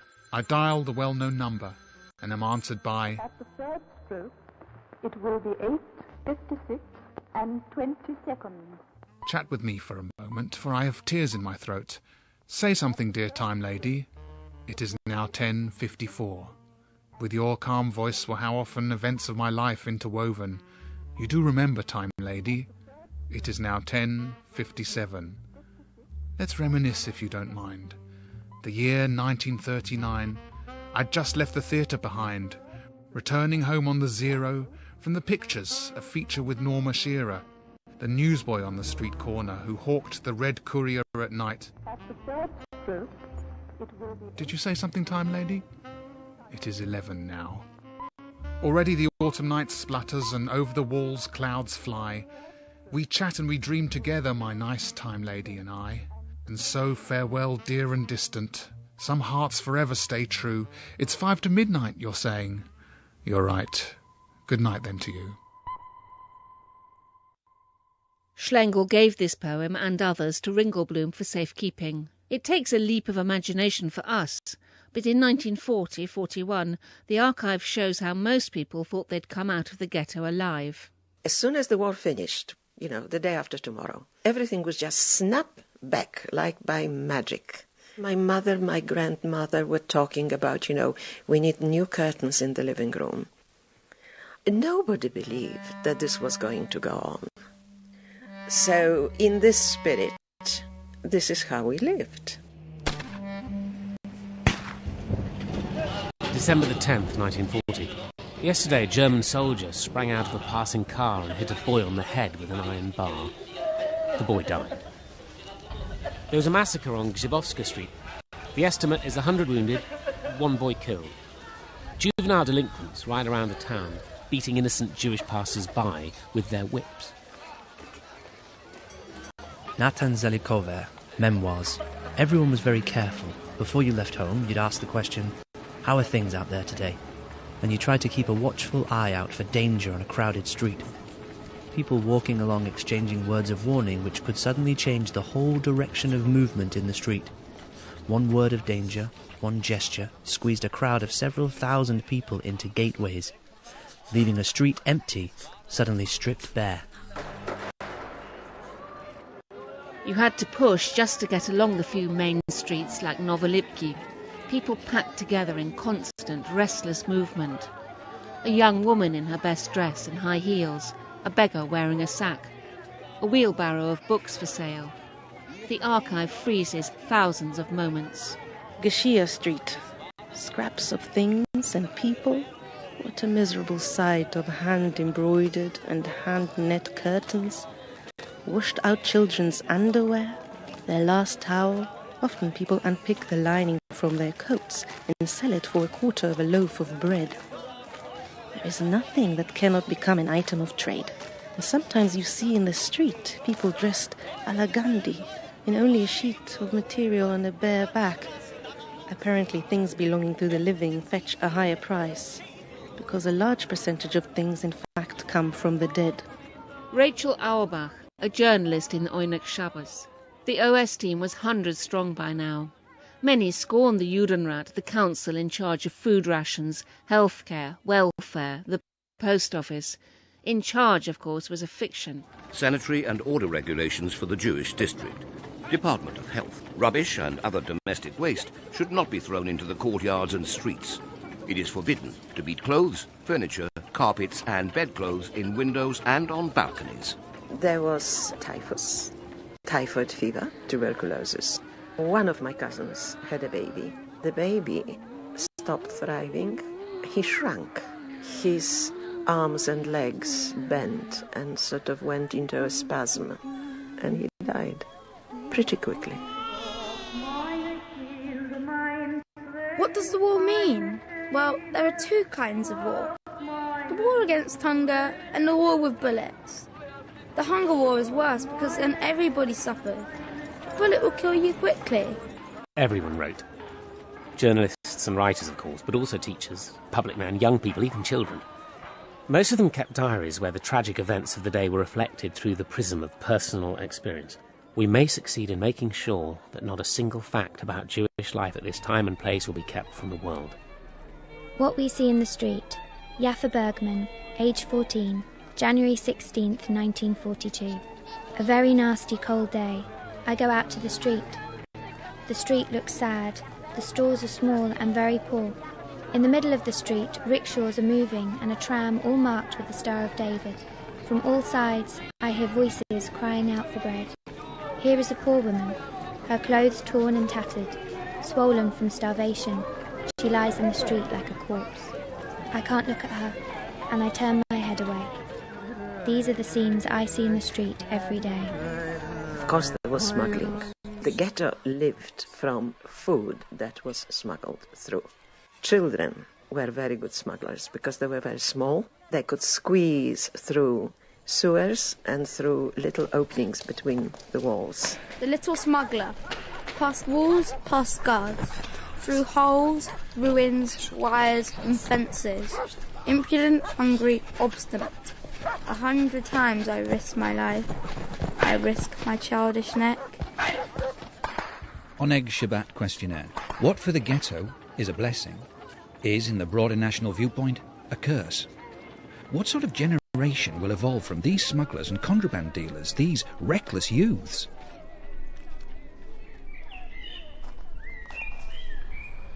Just across the road from the ghetto is the Jewish cemetery of Warsaw. We're just on the edge of it. There are silver birch trees and you see skyscrapers rising up. But here on this side of the wall, inside the cemetery, it's very calm and peaceful. You can hardly hear a sound of traffic. Heard marvellous stories of the smuggling that goes on via the Jewish graveyard. In one night, they transported 26 cows by that route. The smugglers have code numbers that they shout across. Many of the smugglers, of course, were children who tunnelled their way under the wall at great risk. And a poem is up here. It's attributed to a woman called Henrika Lazarevert, Warsaw Ghetto, 1941. The little smuggler.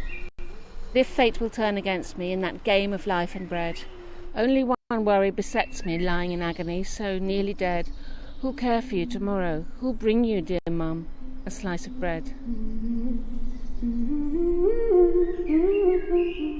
That winter of 1941, Ringelblum counted people freezing to death in ever greater numbers. Yet still he chronicled the songs, the news, the jokes that coursed through the world of the Warsaw Ghetto. Do keep listening to those voices and memories after the news.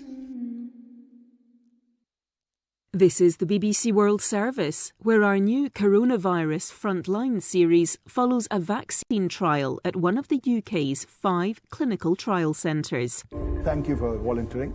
Welcome to Team Bradford in our race to find a vaccine for COVID-19. We've been given access to medical teams and hear their recordings as events unfold. Tuesday the 6th of October. The pandemic is clearly here to stay, and there is only one way out. Bradford is at the forefront of this search, probably the greatest scientific race of all time. As fast as we are digging the graves, we're filling them up.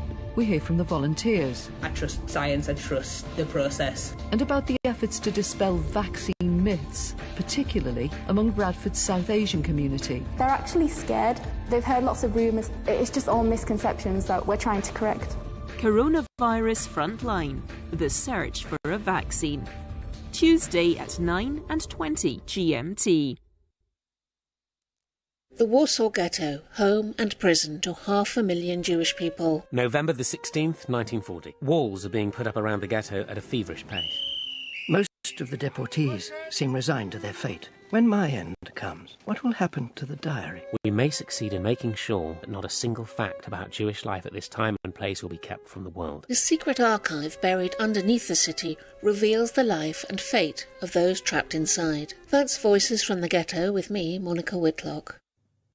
BBC News with Gareth Barlow. The French drug maker Sanofi has announced that it will mass-produce the coronavirus vaccine developed by its rivals Pfizer-BioNTech. Sanofi says it struck a deal to manufacture more than 100 million jabs by the end of this year. Sanofi's announcement comes amid a row in Europe over the speed of vaccine production and the allocation of doses. The authorities in the Russian capital Moscow have further eased coronavirus restrictions. The city's mayor said the pandemic was in decline and it was his duty to create the conditions for the fastest possible economic recovery. It's been revealed that the annual total of civilian deaths in Afghanistan rose last year, despite the signing of a deal by the United States and the Taliban. Nearly 3,000 civilians were killed in 2020. Afghan government representatives and the Taliban are holding peace talks in Qatar. The state funeral of Jerry Rawlings, who dominated political life in Ghana for a generation, is taking place in Accra. Mr. Rawlings twice led military coups before returning Ghana to multi-party politics. The investment bank Goldman Sachs says its chief executive will take a $10 million pay cut because of the firm's involvement in the huge corruption scandal in Malaysia. David Solomon will now take home $17.5 million. The bank stressed Mr. Solomon was unaware of the corruption linked to the 1MDB scandal. Commemorations to mark International Holocaust Remembrance Day are being held in the German parliament. Politicians have used the occasion to warn of the continuing dangers of anti-Semitism. Germany's Foreign Minister Heiko Maas said the problem has not disappeared. And customs officials in Nigeria say they have seized $2.5 million worth of pangolin scales, ivory and other animal parts. They were discovered at the port in Lagos. The items were falsely declared as furniture. World News from the BBC. You're listening to the BBC World Service and Voices from the Ghetto, the chronicles of those 500,000 Jewish souls trapped in a city within a city, while the Nazis planned their fate. 18th of March 1941. In a secret flat, they study the holy books. The place is disguised. The door is opened only to those who are trusted and who know the password, an agreed way of knocking. There sits a big group of yeshiva pupils, and others. They learn, they study. One reads a collection of Haggadah, another says psalms, a third's going through the Talmud. This year, Hanukkah was celebrated everywhere with great enthusiasm. Hundreds of parties and children's plays were held all over Warsaw. In the yards, prominent people from the community were honoured by lighting the first candle. Hanukkah candles were seen glowing from every window. Hillel Zeitlin, 1941. Unfortunately, it is a tragic truth that religious life has sharply declined in the ghetto. In a building such as mine, for instance, where there are 220 families, there are scarcely 2-3 families who observe the Sabbath. There are people who lose all faith. There are people who didn't have faith to begin with. There are people who have faith in the Soviet Union and the red flag. There are people who have faith in drink. There are people who have faith in nothing. And there are people who have faith. God knows what he's doing.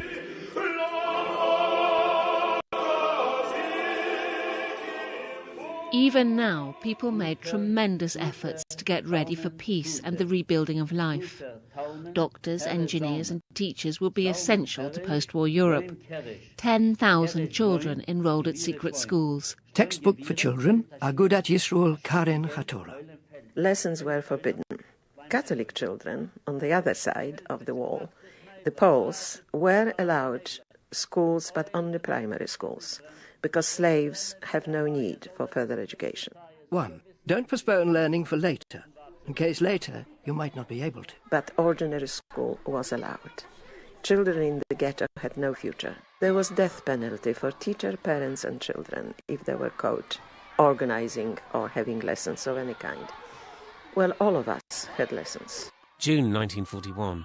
Jewish children are now learning about Warsaw from pictures. The walls prevent them from seeing the original.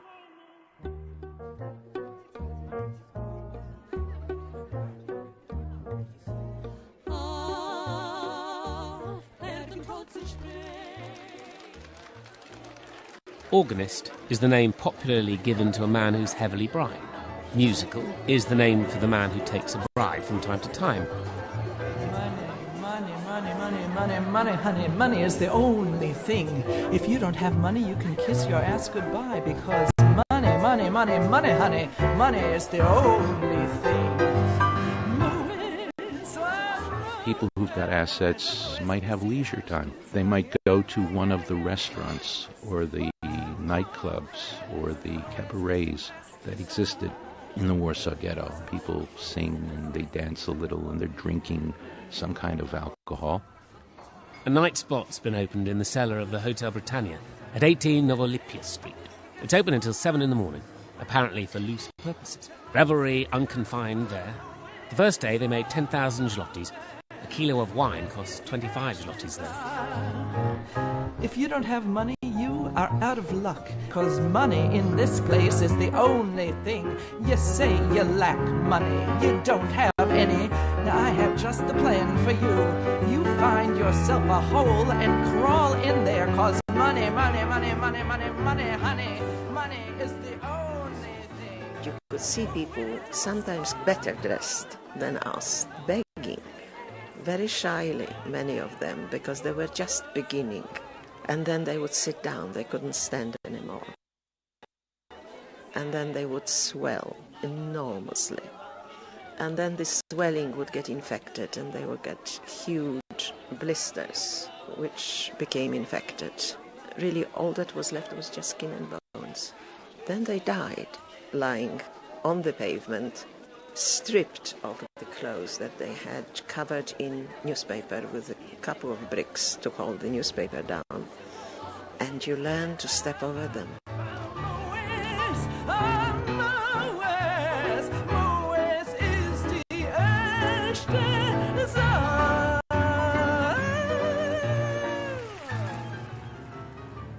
There was a symphony orchestra. There were several orchestras. We couldn't afford to go and listen. Names famous across Europe performed in the theatres and cafes. There was the king of the foxtrot, Arthur Gold, and his orchestra. Singers like Diana Blumenfeld and Vera Gran, accompanied by the concert pianist Władysław Szpilman. The favourite singer, Viera Gran, daintily steps onto a small stage. Rather plump, with hair tied back girlishly and floating in a crinoline with a very low neckline. Sings about unhappy love, about trees rhythmically sighing to the rhythm of a waltz, about golden bananas on far-off islands. When people go to the cafe, it is that kind of song they want, to shut their eyes and imagine they are in the Adria or Paradise restaurants, and you no longer have to be sad for you to begin to live again.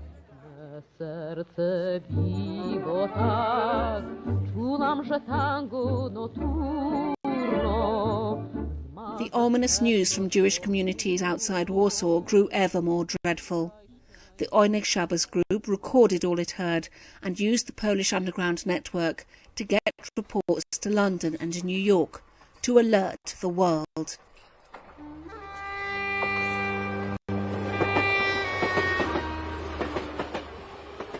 The process of physical destruction of Polish Jewry has already begun. Not a day goes by that the Nazis do not conduct a slaughter. The rumours that reach us from the provincial towns are worse than the tidings of Job. Oneg Shabbos had tiny resources. Should they fund an escape route for the most talented, the cream of their generation? So should children starve to death to spare a cellist? Should each zloty buy guns to try to kill a few Germans? Who could be saved? And if everyone was going to die, what was the point in collecting pieces of paper? The Jews did not believe they were lost. At the very heart of their temple of meditation was God, who had brought them through the Red Sea and would pull down the walls of the ghetto. Their hearts were squeezed with unbelievable terror, but they left themselves a rational way out. You could get rid of thousands, or several thousands in that way, or even, let's say, several tens of thousands, but not 500,000-strong ghetto. The symphony orchestra began rehearsing Beethoven's Ninth, with its Ode to Joy especially translated into Hebrew. There were no French horns, oboes or bassoons to be found in the ghetto, so the orchestra used saxophones. There was not enough paper for scores either, so they played by ear. In April 1942, the orchestra was suspended by the Germans for playing Aryan music, but they continued to rehearse.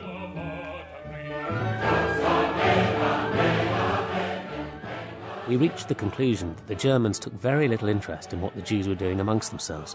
One said everything that came to mind at every meeting of a house committee. In conditions of such freedom among the slaves of the ghetto, it was not surprising that the work of Oneg Shabbat should develop successfully. Time has been unleashed. Time is passing by without us. We wait for the moment that will come, we know not when. Eternity was coming closer to us for yet another reason. It was brought closer by the fact that every day we come up against categories of existence and non-existence. Janusz Korczak, who was a doctor before the war, had orphanages for boys and girls in Warsaw and wrote beautiful children's books. He was a very good psychologist. The children had their own government in their orphanages. They ran themselves. They had their own rules. The Germans offered him freedom, and he said no. He begged for his children. There were quite a lot of shows put on, always for charitable aims, and the money went to keep up the orphanages.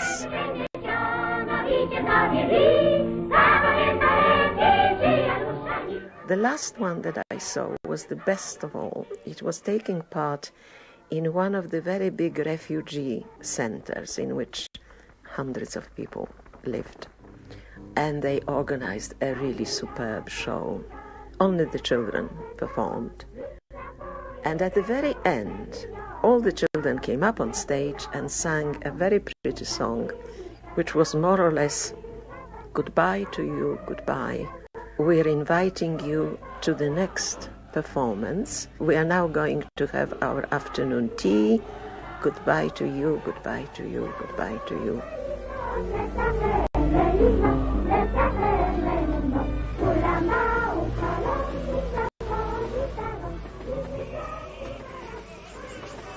June 26th, 1942, a great day for Oneg Shabbat. This morning, the English radio broadcast about the fate of Polish Jewry. They told about everything we know so well. For long months, we've been suffering because the world was deaf and dumb to our unparalleled tragedy.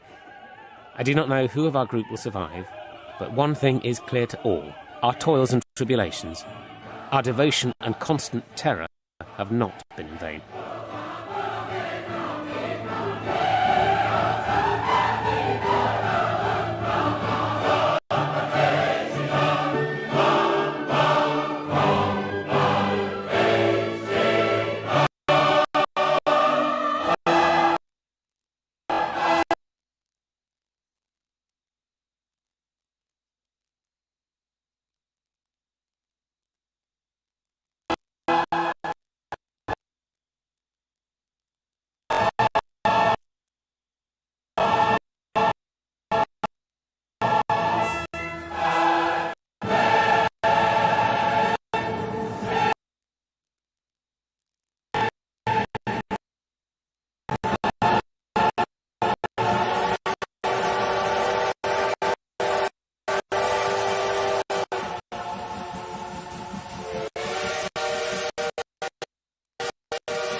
July 22nd, 1942.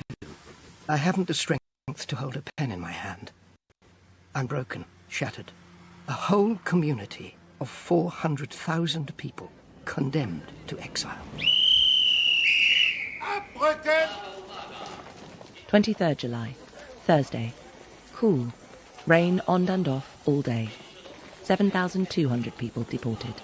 People packed their bags believing, hoping that the trains were taking them east to work camps where life must be better. Failure to report was punishable by death, and there were promises of marmalade or jam for those reporting to the railway yard, the Umschlagplatz. In Janina's flat, a young woman called Rachel dressed eagerly in the skirt and blouse she'd been saving for her wedding. Rachel went.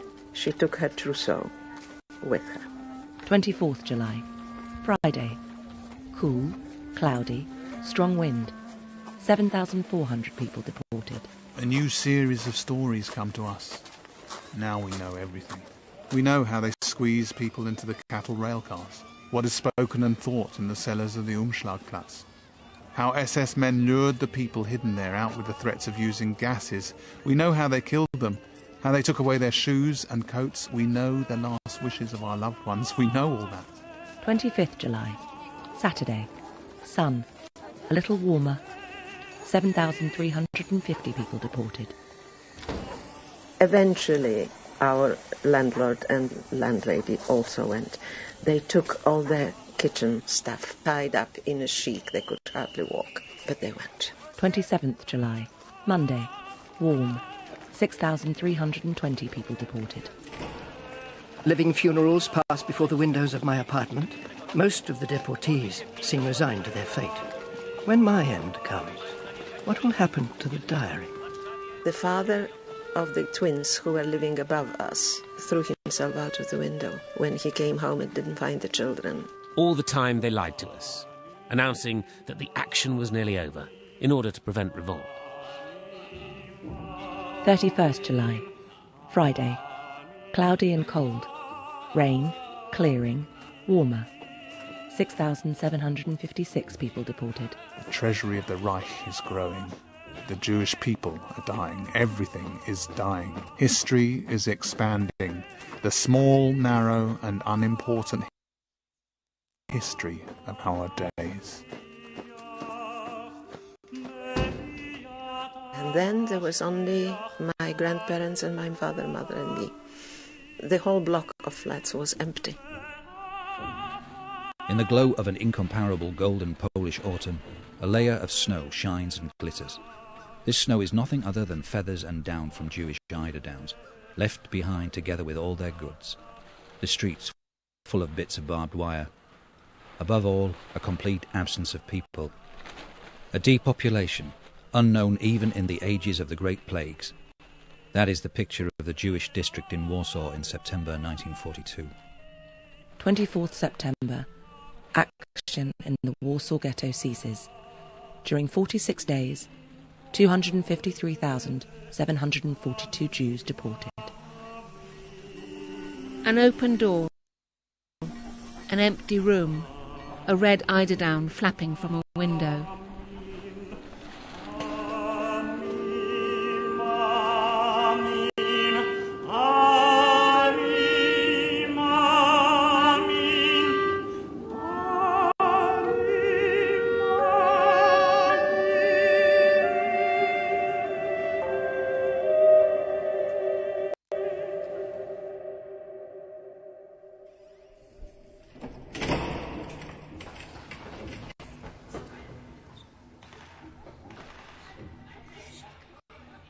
Most of the Oynek Shabbos group died at Treblinka, but at the height of the deportations, Ringelblum had activated his emergency plan.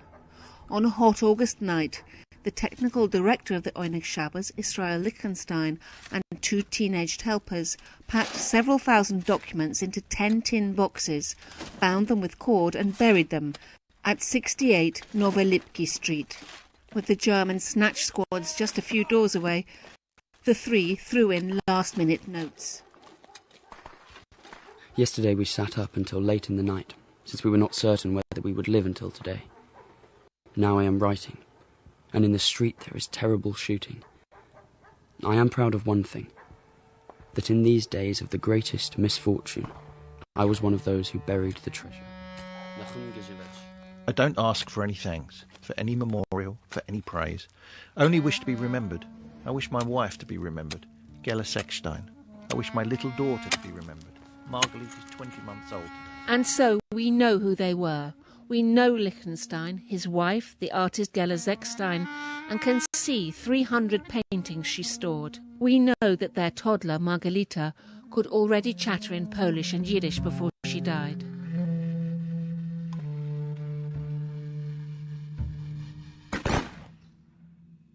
Everybody from my apartment building is gone. An abandoned briefcase, hissing of boiling water from somewhere, a half-empty glass. Nobody is around. I run away from my flat. Janina's grandparents, aunt, cousins were all gone. Her parents had a temporary reprieve as her father had worked for the police. Now Janina was one of the few children left in the almost empty ghetto. They were treasures to us.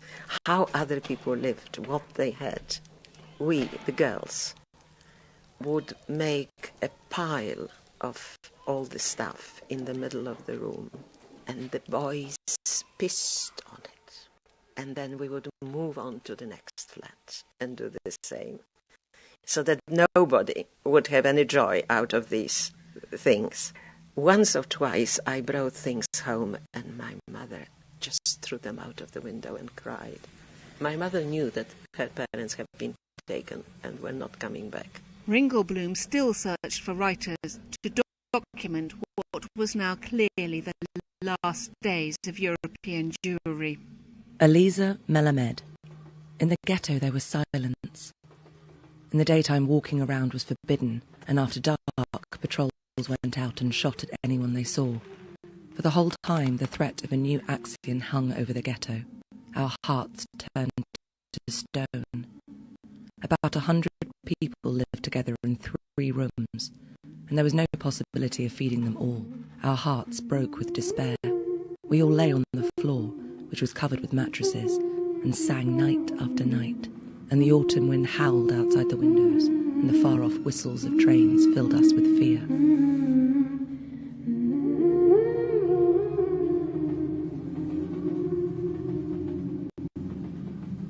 The Oynek Shabbos group gathered scraps of notebooks thrown from trains and detailed testimony from the few people who'd got away and slipped back into Warsaw.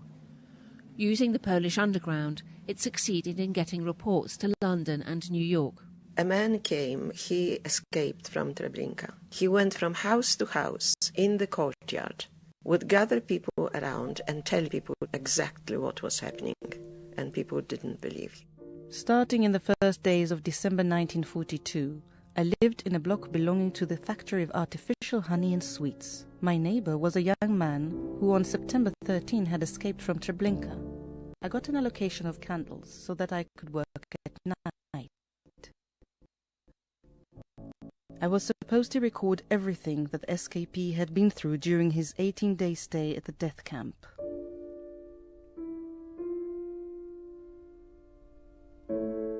It was clear that the few thousand people left in the ghetto should count life in weeks rather than months. Using underground connections, people smuggled in what weapons they could. The cave epoch returns, oil lamps, village-type wells. The long night has begun. People are going back under the ground to escape from animals. There were holes punched in the walls between houses so that you could go from one house to another without coming out onto the street. You either went through the cellars or sometimes on the staircase there was a whole bricks taken out so that you could go from one house to another. Do not die without a fight. Defend yourself. Take an axe, a crowbar, a knife, barricade your house. Let them take you by assault. Resistance. Shots are fired. The Jews have grenades. The Jews have weapons. At Niska Street, a house is set ablaze. At Schulz's, grenades were hurled. Several SS men have been killed. No longer is the ghetto a deep forest with the game being exterminated. It becomes a front line. Those who remained fought the battle of their lives. For a month in the spring of 1943, they fought back at the Germans from alleyways, sewers and windows. The SS dare not enter the cellars. On a street intersection lies a spread body of the dead SS man. His whip lies in the gutter. The Warsaw Ghetto Uprising. It's another story, far beyond this programme. At the end, the ghetto was obliterated, dynamited and burned to ashes with flamethrowers. Some Oyneg Shabbos members hung on to the end. Władysław Schlengel recited his poems in hiding places and in rubble until they shot him. I'm looking through and sorting the poems that were written to those who are no more. These poems I used to read to the warm, living people when I was full of faith in our survival, in an end to all that, in a tomorrow, in vengeance, in joy, in rebuilding. Do read it. This is our history. This is what I read to the dead. March the 1st, 1944. Jews showed the world that they could fight with weapons and they knew how to die with honour in the battle against the arch-enemy of the Jewish people and humanity. The outpouring of cultural and social activity continued as long as the Jewish collective remained alive. We alarmed the world with detailed information about the greatest crime in history, and we are continuing our cultural activity. This letter was Ringelblum's last. He was caught and shot with his wife and son in March 1944. I never heard any news about my mother. Something happened to her in the few streets that she had to cross. She never arrived. In the last terrible months of the ghetto, Janina's parents managed to smuggle her out to the Aryan side. One dismal morning, her mother dressed her in layers of clothes. Her father escorted her to the gates and his contacts who would hide her. They hoped to follow on later. Several months after the end of the war, when I was back in Kalisz, my hometown, I was going up to a library, and on the staircase I crossed a man who was coming down. He stopped me. He asked whether I was Janina Dawidowicz. I was with your father in Majdanek. We wanted to take your father with us, but he was too ill and too weak, and he asked to be left. He said my father recited some of my poems and asked anyone who was leaving to go to Kalisz. And that's all he said. I sat down on the stairs, and I really don't remember anything else. I never heard any more. One broiling afternoon, we went into what was left of Warsaw's ghetto. There are hundreds, perhaps thousands of bodies still buried in those ruins. To the eye, there was only a sea of ashes and bricks. To the ear, a dead silence. The silence of a city become a cemetery. 3 people from the Oyneg Shabbos group survived the war. The journalist Rachel Auerbach, Bluma Wasser, she was one of the OS typists, and her husband Hirsch, who had jumped from a train to Treblinka. In 1946 they led a team, including a cameraman, dug under the rubble and carried out 10 flat, grimy metal boxes bound with cord. There it was, the first set of archives. Die historische Kommissie beim Zentralkomitee hat noch lange sicher nicht ausgehoben den Ringelblum-Archiv. On film we see rows of anxious, smiling men and women peeling apart damp documents to be sorted, identified and preserved. Then in 1950, workmen building a housing estate in what was now communist Warsaw dug up 2 milk churns, the second set of archives. Taken in all, around 35,000 documents and artefacts, fragments of testimony. I call Koch, Zalma Koch, who may be living in London. I call her on behalf of her 16-year-old cousin, Hela Bergman, born in Poland. All across Europe were people alone, single survivors of what had been families. Her father, mother, sister... I found a tiny little plastic ace of spades, green, which was my father's good luck when he played poker. Janina became a writer and lives in London now. You might brush against her on the street and never know her story. I kept it for years in my purse. Many years later, I lost that talisman. Through the jungle of stone walls, our steps called out to each other like melancholy birds, yet together with dust and wind, I will bring home in the folds of my dress your scent, which unknowingly hit my heart between sweat and benzene, perfumes and silk, like the idea of spring and winter. In Warsaw, the third cache of archive, the biggest, has never been found. Just the burnt scraps of a diary. The rest of the Oynek Shabbos documents may still be under Warsaw.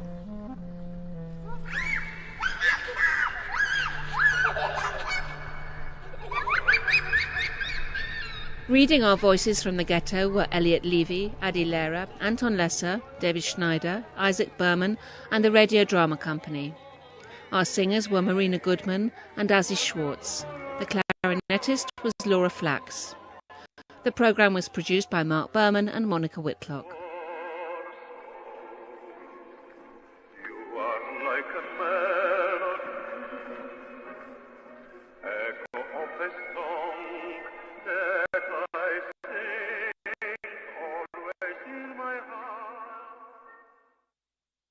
This is the BBC World Service. I was walking around that hospital like a zombie. I'm Marie Keyworth. I'll be exploring the idea that we can feel too much empathy and compassion. Right now, I can't face picking another parent up off the floor. And how can we steel ourselves against the distress without becoming hard-hearted? The fatigue that we have is not letting ourselves feel that. Compassion Fatigue, Sunday at 14 GMT. And in an hour, Outlook with Joe Fidgen. 3 extraordinary footballers on Outlook today. The World Cup top scorer, clue, it's not a man. Chelsea's first black player. And the prisoner managing a team on death row and having to pick his squad very carefully indeed. The newsroom is next on the BBC World Service, the world's radio station.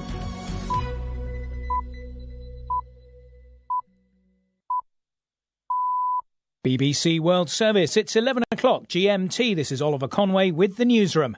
A French pharmaceutical company says it will start making a coronavirus vaccine developed by a German rival as Europe struggles with supplies.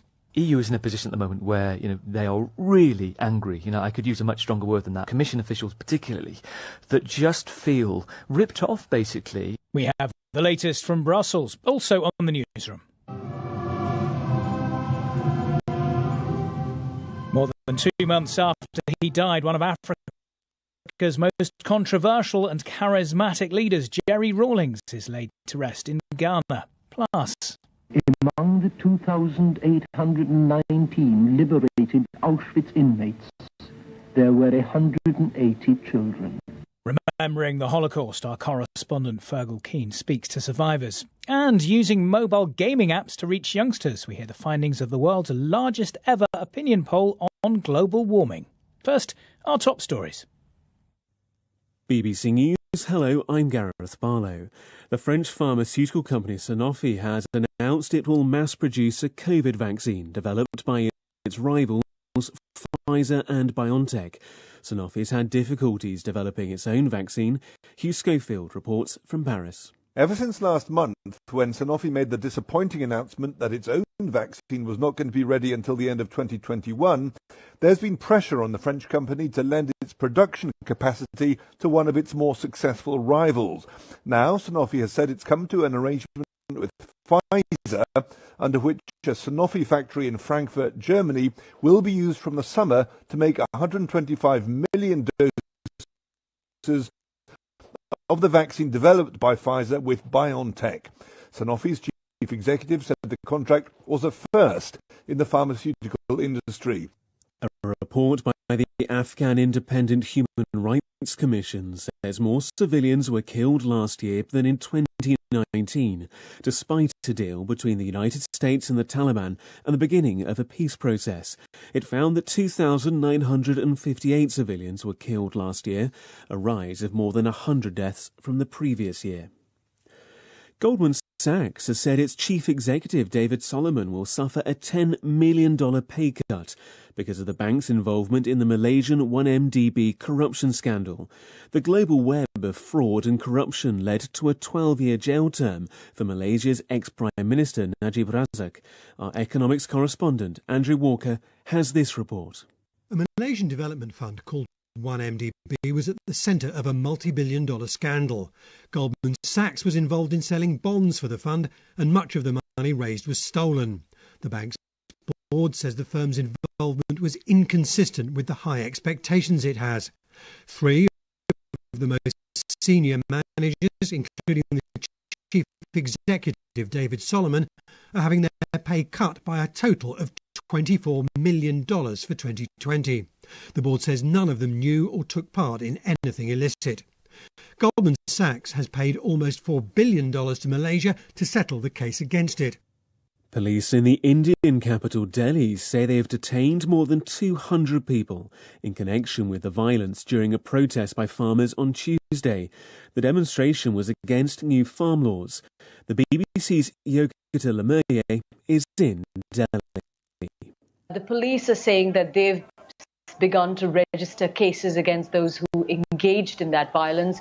We're expecting a more detailed press conference from them later today.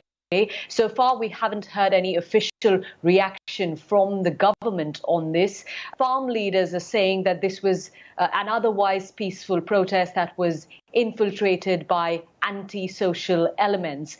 But they are determined to carry on their demonstration against the laws which are at the centre of this conflict. They say they plan another march to Parliament on the 1st of February. World News from the BBC. Myanmar has launched a mass COVID vaccination drive using 1.5 million doses of the AstraZeneca vaccine donated by India. After easing strict virus controls in August, the fragile Burmese health system has been struggling to cope with more than 130,000 confirmed virus cases and more than 3,000 deaths. Russia's lower house of parliament has voted unanimously to ratify a 5-year extension to the last remaining nuclear arms control treaty between Moscow and Washington. The New START treaty is due to expire on the 5th of February. It follows discussions between Presidents Biden and Putin on Tuesday. Russia's upper house is also expected to ratify the agreement later today. Commemorations to mark International Holocaust Remembrance Day are being held in the German parliament, with politicians using the occasion to warn of the continuing dangers of anti-Semitism. Germany's Foreign Minister Heiko Maas said the problem has not disappeared, but rather keeps shape-shifting. Jewish leaders in Britain have chosen to highlight the similarities between what happened in Nazi Germany and the mass detention of Uyghur Muslims in today's China. Customs officials in Nigeria say they've seized millions of dollars worth of pangolin scales, ivory and other animal parts. Ishaq Khalid has more details. The Nigerian Customs Service says the items worth $2.5 million were falsely declared as furniture at the port in Lagos. The customs boss there told reporters that upon investigation, officials discovered the animal parts hidden inside locks, including nearly 9,000 kilograms of pangolin scales. Other items include ivory, lion bones and animal horns. One person has been arrested in connection with the alleged trafficking on Thursday. Nigeria serves as a major hub for smuggling the endangered animal to Southeast Asian countries such as China and Vietnam, where they are used for traditional medicines. BBC News. Thanks very much. You're listening to the newsroom from the BBC World Service with Oliver Conway. A day after the EU was accused of getting emotional over shortfalls in its vaccine supplies, a drug maker in France has said it will help make a COVID jab developed by two of its rivals. Sanofi announced that its factory in the German city of Frankfurt will manufacture 125 million doses of the Pfizer-BioNTech vaccine. Sanofi has been struggling to produce its own version and has been under pressure from the French government to allow its facilities to be used to help overcome supply problems. Both Pfizer and AstraZeneca are having production difficulties in Europe at the moment, and Germany wants the EU to have the power to block exports of vaccines made on the continent. As the Latvian Foreign Affairs Minister, Edgars Rinkēvičs, told the BBC, EU politicians feel AstraZeneca isn't keeping its side of the bargain. There have been orders, but EU was assisting this particular company in developing that vaccine. There has been also some of resources that have been given. And also there have been some obligations that have been made. So from that point of view, it is a little bit strange that we all knew and we are still knowing that vaccination is the part of the answer to the problem. And all of a sudden, there are a couple of companies that are saying, oh, sorry, but our production is actually not up to the speed. Germany's call for a possible export ban came despite the German Chancellor Angela Merkel calling for a fair distribution, as well as criticism from the World Health Organization of vaccine nationalism. Dr. Catherine Smallwood is the WHO's COVID incident manager for Europe. We all understand that all of us face the need to come through this pandemic, and we're in it together as a global community, and we need to come out of it as one. If we adopt a sort of me first attitude, we'll really run the risk of harming the global efforts to bring the pandemic to an end. And that's very much true now as we see new variants emerge that will continue to emerge in the future. And if we don't go at this together, we might be caught out by the virus. Well, I've been speaking to our correspondent in Brussels, Gavin Lee, and he began by telling me how Sanofi's contribution will take shape. Rather than carrying on with their own production of their own vaccine, which they were doing in hand with GlaxoSmithKline, the UK firm, they will now delay that launch up until, well, it'll be late next year now. Instead, they will help Pfizer in Germany and they will produce around 125 million doses of the vaccine. It also gets political as well, because on the one hand it helps the EU fulfil that target that it needs to get for getting the vaccines out, but on the other hand, politically, the centre-right Le Républicain Party has tweeted this morning to say in this race against the clock, the Pasteur Institute that's working with Sanofi, they have both thrown in the towel. This scientific decline is a slap in the face. But this won't end the supply problems anytime soon, will it? No, because it's going to be a few months' time. And just a step back from this, so the EU is in a position at the moment where they are really angry. I could use a much stronger word than that, and I haven't seen them this way even during Brexit. EU officials, Commission officials particularly, that just feel ripped off basically, frankly, because they are in a position where they've got a contract prepaid up front, 350 million euros with AstraZeneca. They were promised, they say, up to 80 million vaccines by March. They're not going to get that. They're going to get between 17 and 30 million instead. Now that the boss of AstraZeneca, Pascal Soriot, has given this interview to La Repubblica where he said that they always said it was best intentions. The EU had asked for this contract and had signed it 3 months later than the UK, so they were always going to be playing catch up even though they asked for the rollout at the same time.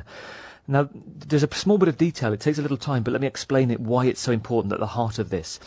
Back in December, the UK had problems with AstraZeneca, and AstraZeneca used its manufacturing sites in the EU, in the Netherlands and Belgium, to help the British with the British sites were having problems. Now, the EU sites, the Netherlands and Belgium, are having problems, and so they want to access the UK AstraZeneca sites, and the British government, having their contract, stipulated those sites are only for the British government. So that's where the difficulty of the politics are, and that's why the EU is so angry still with AstraZeneca, who are meeting again with EU officials tonight. Now, the WHO says it's concerned about vaccine protectionism. Are we seeing the start of that now? There are similar echoes of this, definitely similar ripples that I remember back in March last last year when the same thing happened with masks, and there was concern about not getting enough masks to enough countries, and suddenly Germany and France put an internal ban on allowing the masks to leave the countries. It was temporary, and eventually there was questions and uproar in the EU saying this is a lack of unity. So instead they said, OK, well, let's stop the exports outside of the EU temporarily, or at least let's monitor what's going on.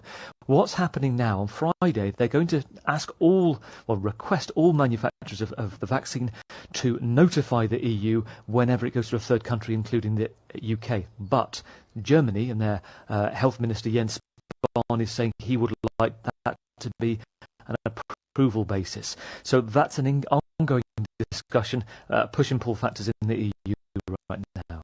Gavin Lee in Brussels. And in the past few minutes, EU officials have told the BBC that AstraZeneca has pulled out of that planned meeting tonight. They said they hadn't given any explanation. The EU wanted the company to explain why it hadn't delivered on its contract with the EU and give details of what quantities of the vaccine that other countries have been receiving. One of Africa's most charismatic and controversial leaders is being laid to rest. Jerry Rawlings twice seized power in Ghana, but eventually returned the country to democratic control. Initially a committed socialist, he introduced free market reforms and made Ghana a major player in UN peacekeeping missions. His critics accuse him of human rights abuses, including the execution of 3 former heads of state. Let's go live to our correspondent at the funeral in Accra, Thomas Nadi. Thomas, describe the scene for us. Well, a solemn funeral ceremony is currently taking place here at the Black Star Square in Accra. And it's as expected, all those attending are in the traditional attires for funerals in this part of the country. And the COVID-19 protocols are to a large extent observed. Sanitizers have been made available. People are also required to wear masks. But social distancing is a bit of a problem here. Yeah, I guess it's difficult when you've got so many people attending an event like that. Yeah, certainly. Because Jerry Rawlings was a man of the people. And as expected, a lot of people have come here to witness the event. But the government yesterday encouraged the masses to try as much as possible watch it live on television because of the COVID protocols. Why has it taken so long for this to take place, given that he died more than 2 months ago? Well, the funeral was originally scheduled to take place in December last year, but had to be postponed because some traditional leaders needed to agree on the place of burial. Some wanted him to be buried in his home region, which is the Volta region in southeastern Ghana. But today it's agreed that he will be laid to rest at a military cemetery here in the capital, Accra. And tell us more about why so many people want to be there to pay their respects. Well, as you mentioned in the intro, Jerry Rawlings was a charismatic leader who cared a lot about ordinary people. He built this country on the principles of social justice, probity and accountability. And these were his reasons for staging the 2 military coups in 1979 and 1981. He is described as a selfless and committed leader who worked tirelessly for the good of his country. Even after retirement, he still worked as a philanthropist, supporting brilliant but needy students in this country. But what of the human rights abuses? Of course, coming to power at a very early age of 32 years, some excesses were expected to be committed. And within the climate of a revolution, some of his men took advantage to do certain things that they were not supposed to. As you mentioned, 3 former heads of states were executed when the regime embarked on what they described as a house cleaning exercise, trying to get rid of corrupt officials, both military and civilian. Also, some 3 judges were murdered during his regime, and he's always described that as regrettable and denied involvement. But all those who were found culpable for that crime have paid the ultimate price. Thomas, many thanks indeed. Thomas Nadi there, live from Accra at the funeral of Jerry Rawlings. Almost 2/3 of people around the world believe climate change is a global emergency. That's according to the largest ever opinion poll on the matter, which included about 500,000 teenagers. Conserving forests and land emerged as the most popular solution for tackling climate change. The least popular was switching from meat to plant-based food, as we heard from researcher Dr. Stephen Fisher of Oxford University. It might just be that the idea of plant-based diet is a really big step for a lot of people. Even though it was at the bottom of the list, it still garnered 30% of support, which is close to 1/3, which is a significant minority. It might be that people need more education about the importance of plant-based diets, and we need to do more research to find out. Well, for more on the findings, I spoke to our environment correspondent, Matt McGrath. I think it's interesting in terms of its scale. It's the biggest that's ever been carried out on climate change, 1.2 million people around the world in 50 countries. And the clear message from it is that people see this as an emergency. Large numbers of young people took part in this study. And yes, very clearly from them that climate change is an emergency. A very interesting correlation between different countries in that the level of education seemed to be the determining factor here, or one of the determining factors. People in countries as diverse as Bhutan, the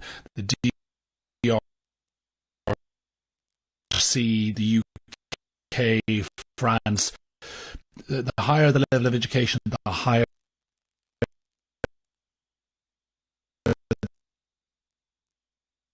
they saw the likelihood of climate change being an emergency. So there's a very clear correlation on that. Yeah, you mentioned the young people who took part. How did they reach them? Yeah, it's a rather innovative study in that sense, especially the numbers involved. They took adverts, basically, in computer games that people play on their phones. They had millions and millions of responses from that, and they followed up with this 1.2 million people who filled in the surveys and answered the questions.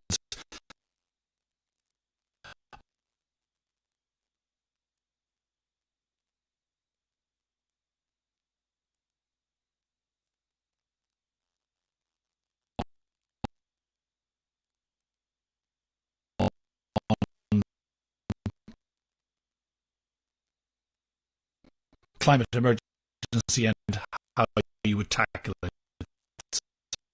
So rather innovative in that sense. They got 550,000 people in the 14 to 18 age bracket, a group that they wanted to hear from because they believe this group is not represented politically. It doesn't have a voice, and they wanted to be able to find out what they were thinking about climate change so that they could feed that into the big political debates that are happening around that issue at the moment. Yeah, I mean, if 2/3 of people surveyed say it is a global emergency, does that make it easier for politicians to act? Will they act now? I think it would be too simple to say that that is the case, but I think it adds to the growing body of evidence from scientists and from other groups that people recognise this as an emergency. One of the things that was coming through from the people behind the study was that people were seeing the examples for themselves.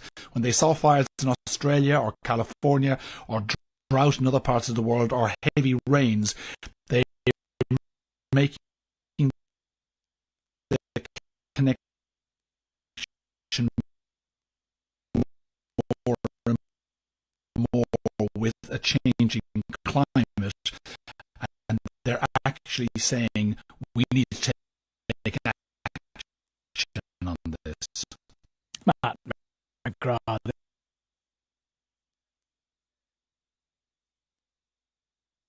This is the newsroom from the BBC World Service. A reminder of our headlines from Gareth. The French pharmaceutical company Sanofi says it will start mass production later this year of the coronavirus vaccine developed by its rivals, Pfizer-BioNTech. A new report has found that the annual total of civilian deaths in Afghanistan rose last year, despite the signing of a deal by the United States and the Taliban.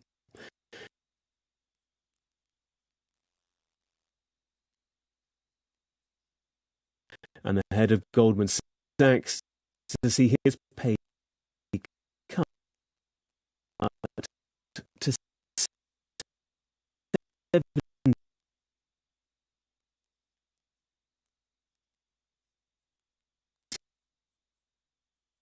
17 million dollars after the bank was involved in a huge corruption scandal.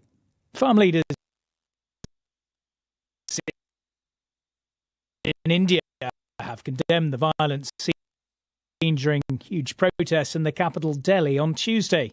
More than 200 people have been detained after crowds on foot and in tractors broke through police barricades to storm Delhi's historic Red Fort complex.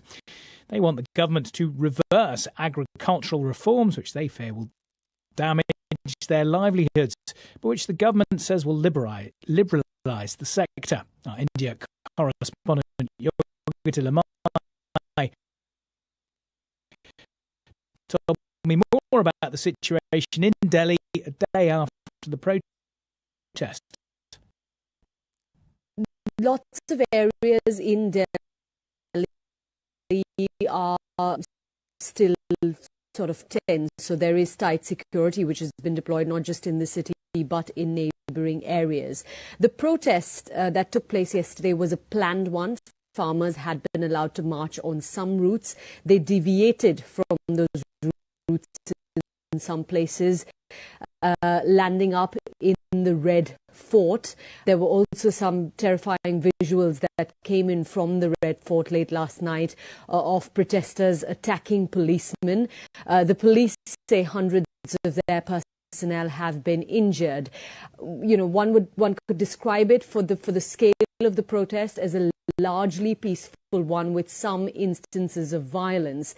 But of course, you know, many people saying that have farmer groups, given what was seen in the capital yesterday, have they sort of lost the moral standing from where they can now argue about these laws with the government?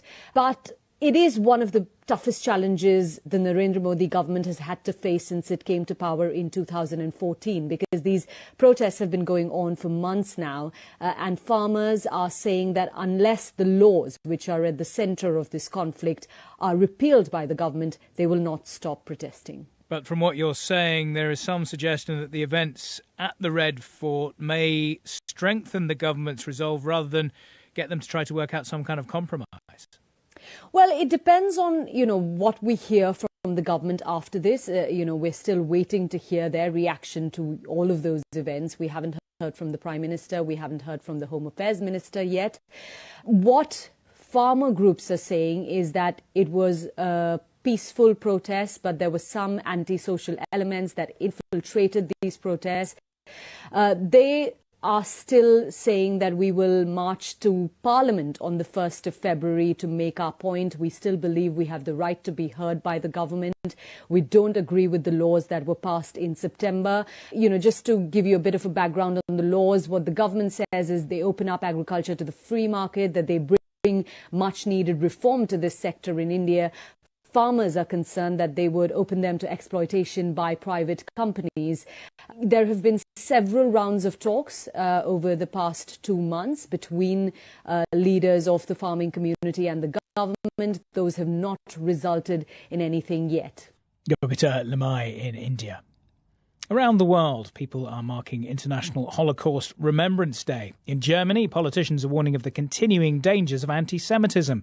In Britain, purple lights are being shone on landmarks and people are being asked to light candles in memory of the 6 million Jews and other minorities who were killed. Our correspondent Fergal Keane has been talking to survivors. Hello.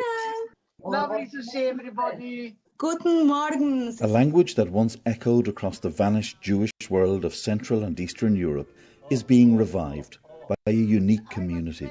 This is the weekly online Yiddish class for British Holocaust survivors. The teacher is a young woman, Tamara Gleeson. many of whose own forebears were killed by the Nazis.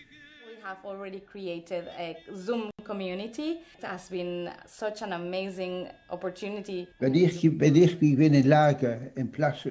devoted attendee is Harry Ulmer, who was 12 years old when Germany invaded Poland on September 1st, 1939. According to the Poles, it was at about 6 o'clock this morning that the first full-scale attacks began. These were air raids on big towns in the Corridor and Upper Silesia. Harry Ulmer, now aged 93, lost 3 siblings, parents, grandparents and numerous other relatives in the Holocaust. After 4 days, the trains arrived and they herded everybody. My grandmother was there, my mother, my sisters. They all herded into the trains.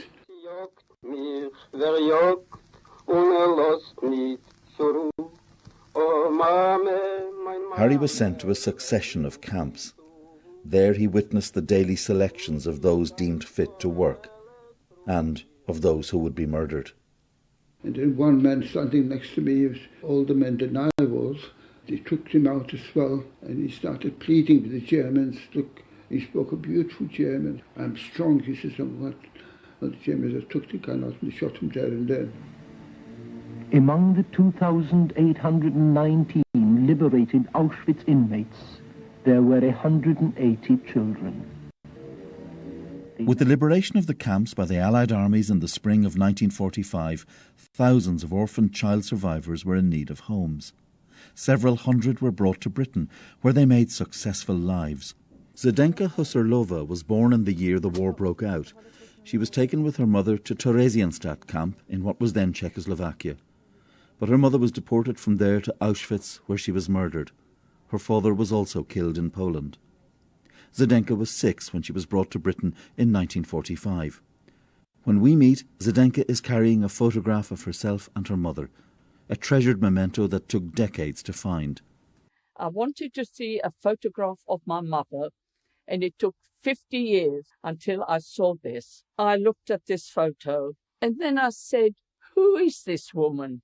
Imagine you didn't know what your mother looked like. It was sad. There were 2 rows of bodies stacked up like cordwood. 500 men and boys lay there in 2 neat piles.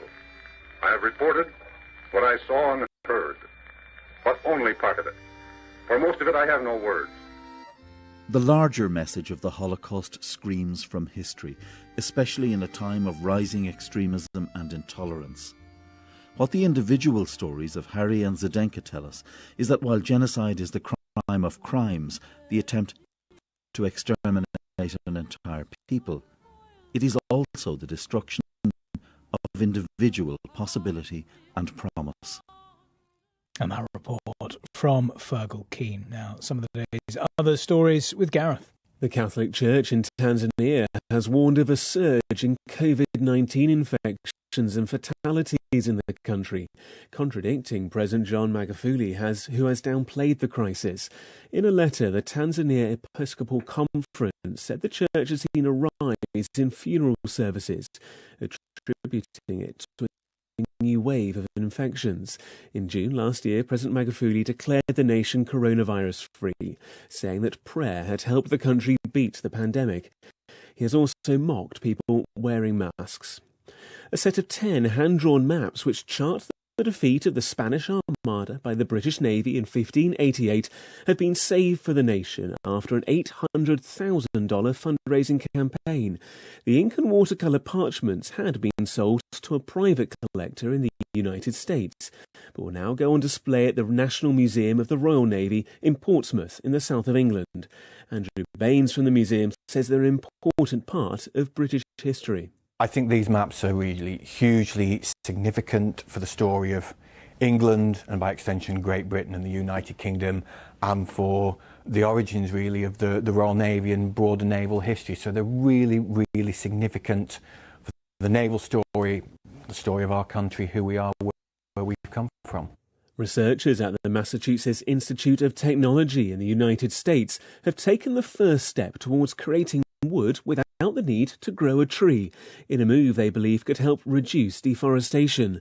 They say their initial work suggests that they will even one day be able to control the shape the wood grows in, meaning they could produce a whole table from a few cells in a laboratory.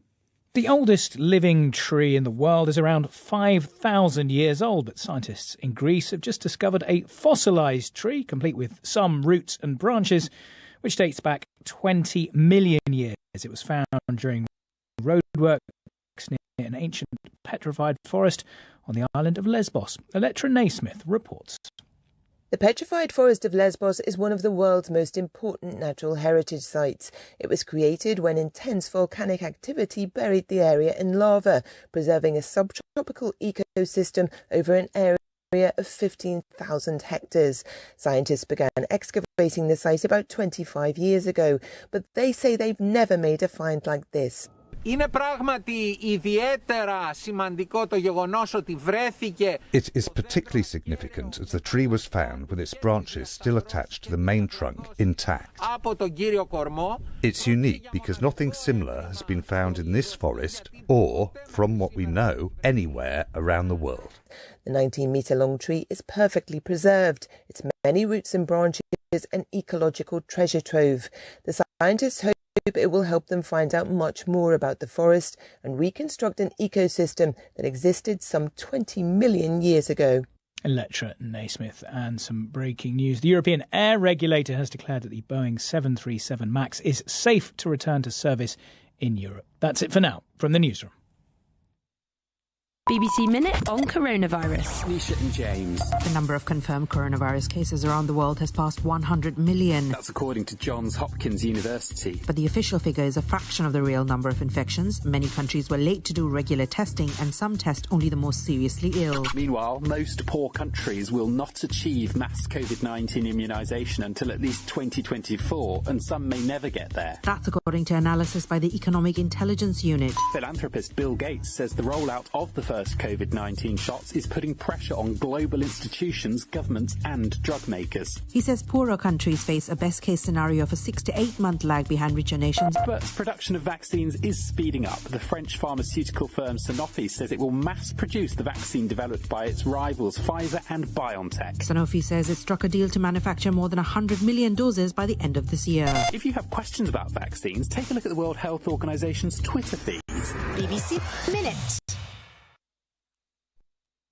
I'm Gareth Mitchell with technology this half hour here on the BBC World Service. After Google's parent company cancelled its high-altitude balloon internet project, we're asking what next? There are other stratospheric internet schemes, and of course satellite is the future if you ask the likes of Elon Musk. Also today, the app that's helping in the fight to eradicate rabies, and the future of cybersecurity. What if strong AI ends up in the wrong hands? That's Digital Planet after the news. BBC News with Gareth Barlow. The French drug maker Sanofi is converting one of its factories in Germany to produce a COVID vaccine developed by its rivals Pfizer-BioNTech. Sanofi has struck a deal to manufacture more than 100 million doses by the end of this year. The French firm has delayed the launch of its own jab and is under pressure to help the European Union fulfill its vaccine targets. The European Union says AstraZeneca has pulled out of a meeting without explanation as a row simmers over delays in the supply of its coronavirus vaccine. The company has denied that vaccines were being taken away from the EU to be sold for a profit elsewhere. A hospital pharmacist in the United States who's accused of deliberately trying to sabotage hundreds of COVID vaccines has said he will plead guilty. The US Justice Department said Stephen Brandenburg believed in anti-vaccine conspiracy theories. It's been revealed that the annual total of civilian deaths in Afghanistan rose last year, despite the signing of a deal by the United States and the Taliban. Nearly 3,000 civilians were killed in 2020. The investment bank Goldman Sachs says its chief executive will take a $10 million pay cut because of the firm's involvement in a huge corruption scandal in Malaysia. David Solomon will now take home about $17 million. The bank stresses he was unaware of any corruption. Both houses in Russia's parliament have voted to ratify a 5-year extension to the last remaining nuclear arms control treaty between Moscow and Washington, due to expire next month. President Putin spoke to President Biden by phone on Tuesday. And customs officials in Nigeria say they have seized $2.5 million worth of pangolin scales, ivory and other animal parts. The items were discovered at the port of Lagos and they were falsely declared as furniture. World News from the BBC. Hello, welcome along. I'm Gareth Mitchell. This is Digital Planet. Today, deflation for Google's Project Loon. So where does that leave other schemes for remote internet access? Also today, the app that's helping eradicate rabies. And what if strong AI ends up in the wrong hands when it comes to cybersecurity? So a few scary thoughts there. For commentary from Ghislaine Boddington. Hello, Ghislaine. Hello, Gareth. Very glad to be here with you. And you, lovely. OK, right, now this was an ambitious plan to provide internet access to remote communities and disaster zones using balloons up in the stratosphere. This is Project Loon I'm talking about here, from Alphabet, that's Google's parent company, but they've now stuck a pin into the idea and they say the project isn't commercially viable after all. Now, we on this programme first reported on Project Loon in 2013 and then again a couple of years ago when we actually visited the ground station, or one of the ground stations in Nairobi. But other high altitude platform ventures are still very much going ahead, and going even higher up, the likes of Elon Musk are very much betting on connectivity via satellite. So I think we need to assess things with Anya Literovich, who's the producer of this programme and was on that trip to Kenya when we went to see Project Loon. You took us there. So just remind me, Anya, what's the concept here with Project Loon? Well, close your eyes, Gareth, and imagine hundreds of giant high-altitude balloons which have hanging off them a structure with solar panels, LTE antennas and all the technologies from a mobile phone tower reduced in size to fit in a large cool box. Now, this kind of cool box is the sort that medics will use to keep medicines or vaccinations cold when they're out and about, and it's not possible to use a fridge, or one that keeps your food and drink cool, you know, when you're having a picnic on a sunny day. These balloons are drifting 20 kilometres above the Earth's surface. Now, back in 2019, we went to Kenya, as you mentioned, and we visited a Loon ground station. When we climbed to the top of this roof of the office building we were visiting, we could see the roof was covered in white domes about 1 metre in diameter each. Under each of these domes was an antenna that could determine the position of one of the high-altitude balloons and connect to it. We met Scott Coriel from Loon, who explained how the Loon connection differed from others. That's one really important distinction about Loon, say from a satellite, is that we connect directly to someone's cell phone device. So I think there are estimates that in the coming years, 3 out of every 4 people who connect to the internet will only do so via a mobile device. So that's a really important distinction point for Loon, is that we are high enough up to be able to broadcast a signal over a very large area, up to 100 times greater than what a cell phone tower could cover. But we're low enough to the ground where we can still transmit an LTE signal directly to someone's handset. Right, so that's Scott Coriel talking to us, Anya Literovich, and we went over to that Project Loon ground station in Nairobi. So what was the plan? How many balloons would we, or have we ended up being able to talk about here? Well, the original plans were to have a chain of these balloons, so if one was out of range, then the next one would pick up the connection. Google described a vision of the balloons as a beautifully choreographed ring around the Earth. Now, this may seem a little ambitious, but please remember the Loon project was initially created in 2011. Google didn't publicly announce their plans until 2013. Today, internet connectivity, particularly in rural areas, can be pretty poor or even non-existent. And in 2013, it was obviously even patchier. Now, Digital Planet first reported on the Loon project then, and we spoke to New Zealand farmer Charles Nimmo, who was the first person to be connected to the internet by a Loon balloon. If you can remember dial-up, dial-ups are very slow. Our dial-up is even slower than slow. So because of the electric fences that surround these properties, they short out on the ground and create clicking and basically make the phone lines unreliable. So dial-up internet often involved clicking on a page and then running a bath and then coming back and checking if your page was actually loaded. I could see a representation of them on a computer screen. So they had a laptop. It was tracking their trajectory and where they were and where they were going. We tracked them as they approached, and then I was given a 15-minute countdown, and then I was told I could load a page. I was asked what page I'd like to load. I felt it was only fair to get the Google homepage going. So I got the search page going. That popped up straight away. Like, there was no lag or anything. It was incredibly fast. And then I checked the weather. I actually needed to check the weather, so I wanted to see if my sheep were going to dry out, because I needed to do crutching. If you don't know what crutching is, it's taking the tail wool off the sheep. Well, Farmer Charles Nimmo there, the first person to be connected to the internet via a loon balloon, and obviously getting incredibly valuable information for his livelihood. Now, the project's most prominent trial was in Kenya with the mobile and internet provider Telkom Kenya. Yeah, and working on this story, Anya, obviously I learnt what crutching is, but also when we went, it was the summer of 2019, wasn't it? It seemed like yesterday, and so the project that you're discussing, that was the big one. That was the Nairobi one we covered. Yeah, it is, Gareth, but it was only last summer, 2020, that the Kenyan government approved the scheme, and it was fast-tracked to improve connections during the coronavirus pandemic. Field tests have shown that download speeds of 18.9 megabits per second, upload speeds of 4.7 megabits per second, and the plan was to cover an area spanning 50,000 square kilometres. Now, obviously, Telkom Kenya have announced that the trial will end on the 1st of March this year. They have said they are continuing with their long-term terrestrial network expansion plan. They aim to scale up to 80% of their network to 4G and increase the area their network covers. Right, and of course on the two occasions that we've covered Project Loon, I think both times have given a sense of how outlandish, how crazy, how ambitious really the whole thing is or was. Well, Gareth, yes, you certainly commented on how unusual this idea was back in 2013, and the conversations we were having in Kenya is like, just run that past me again. It's a what? How big is this balloon? It's the size of a tennis court. Okay, but it's by no means the only project on paper that seems unbelievable. Developing radical new tech is obviously costly, and Loon just could not get their costs down far enough to make this project viable. Alphabet, Google's parent company, also scrapped another experimental business a year ago.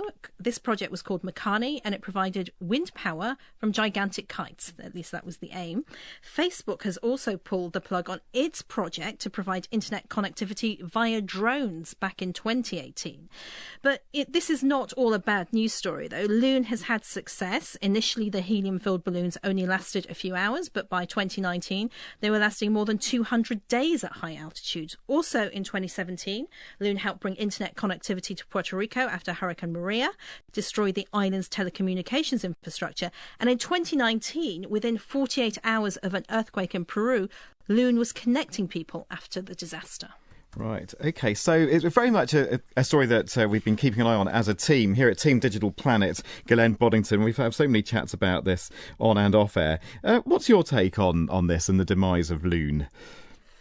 Well, it's a bit sad, isn't it, really, with, the drones are not going to happen, the kites are not going to happen, and now the balloons have all been cancelled. But what we do know, of course, is that the SpaceX Starlink satellite internet constellation of multiple small satellites, I think, is aiming at 12,000 into lower Earth orbit very fast, and it's going to go up to 42,000, is well on its way. So we've got, there's competition there, isn't there? And particularly in relationship to these different options of the stratosphere and the lower Earth orbit. Right, yeah. So you've got fibre optic on the Earth, as it were, and then going further up, stratospheric. And of course, there's this huge airship style project, stratosphere platform, high altitude platform that's been tested in New Mexico. So that's going on. But there just seems to be now growing competition, Ghislaine, in that satellite provision sector. Yes. You've already mentioned Starlink, but there are others as well, aren't there? Yeah, there is. And actually, even this week, the Federal Communications Commission, the FCC, is having a big discussion with both SpaceX and with Amazon, who have got another project, Project Coopers. And Amazon are getting ready, 3,500 are in development to go up there too. And they're kind of having a bit of a spat at the moment between who can have how many up there and where they're positioned in these different layers beyond our Earth. Yeah, and there's another rival service called OneWeb by Reed. Beijing has a growing satellite broadband sector. So there's a lot going on in that satellite space. But one thing that we heard at the end of Anya's comments and report there, Galen, was this role in disaster zones, for instance, and being able to mobilise connectivity. And I just wonder if one sort of sad thing about the demise of Project Loon was how well suited it seemed to be for bringing in emergency internet access into regions after various disasters. Well, that does seem a pity, and I was hoping then I'd often from these more experimental projects, even though this was a big one, there is ongoing use in another way, and that very fast, simple and reliable use in relief and disaster action, as you mentioned, is one that I think we'd hope that Loon could hold on to. And we have to remember also that satellites are not cheap, and what we're talking about here is essential need for people who are in remote or underserved areas.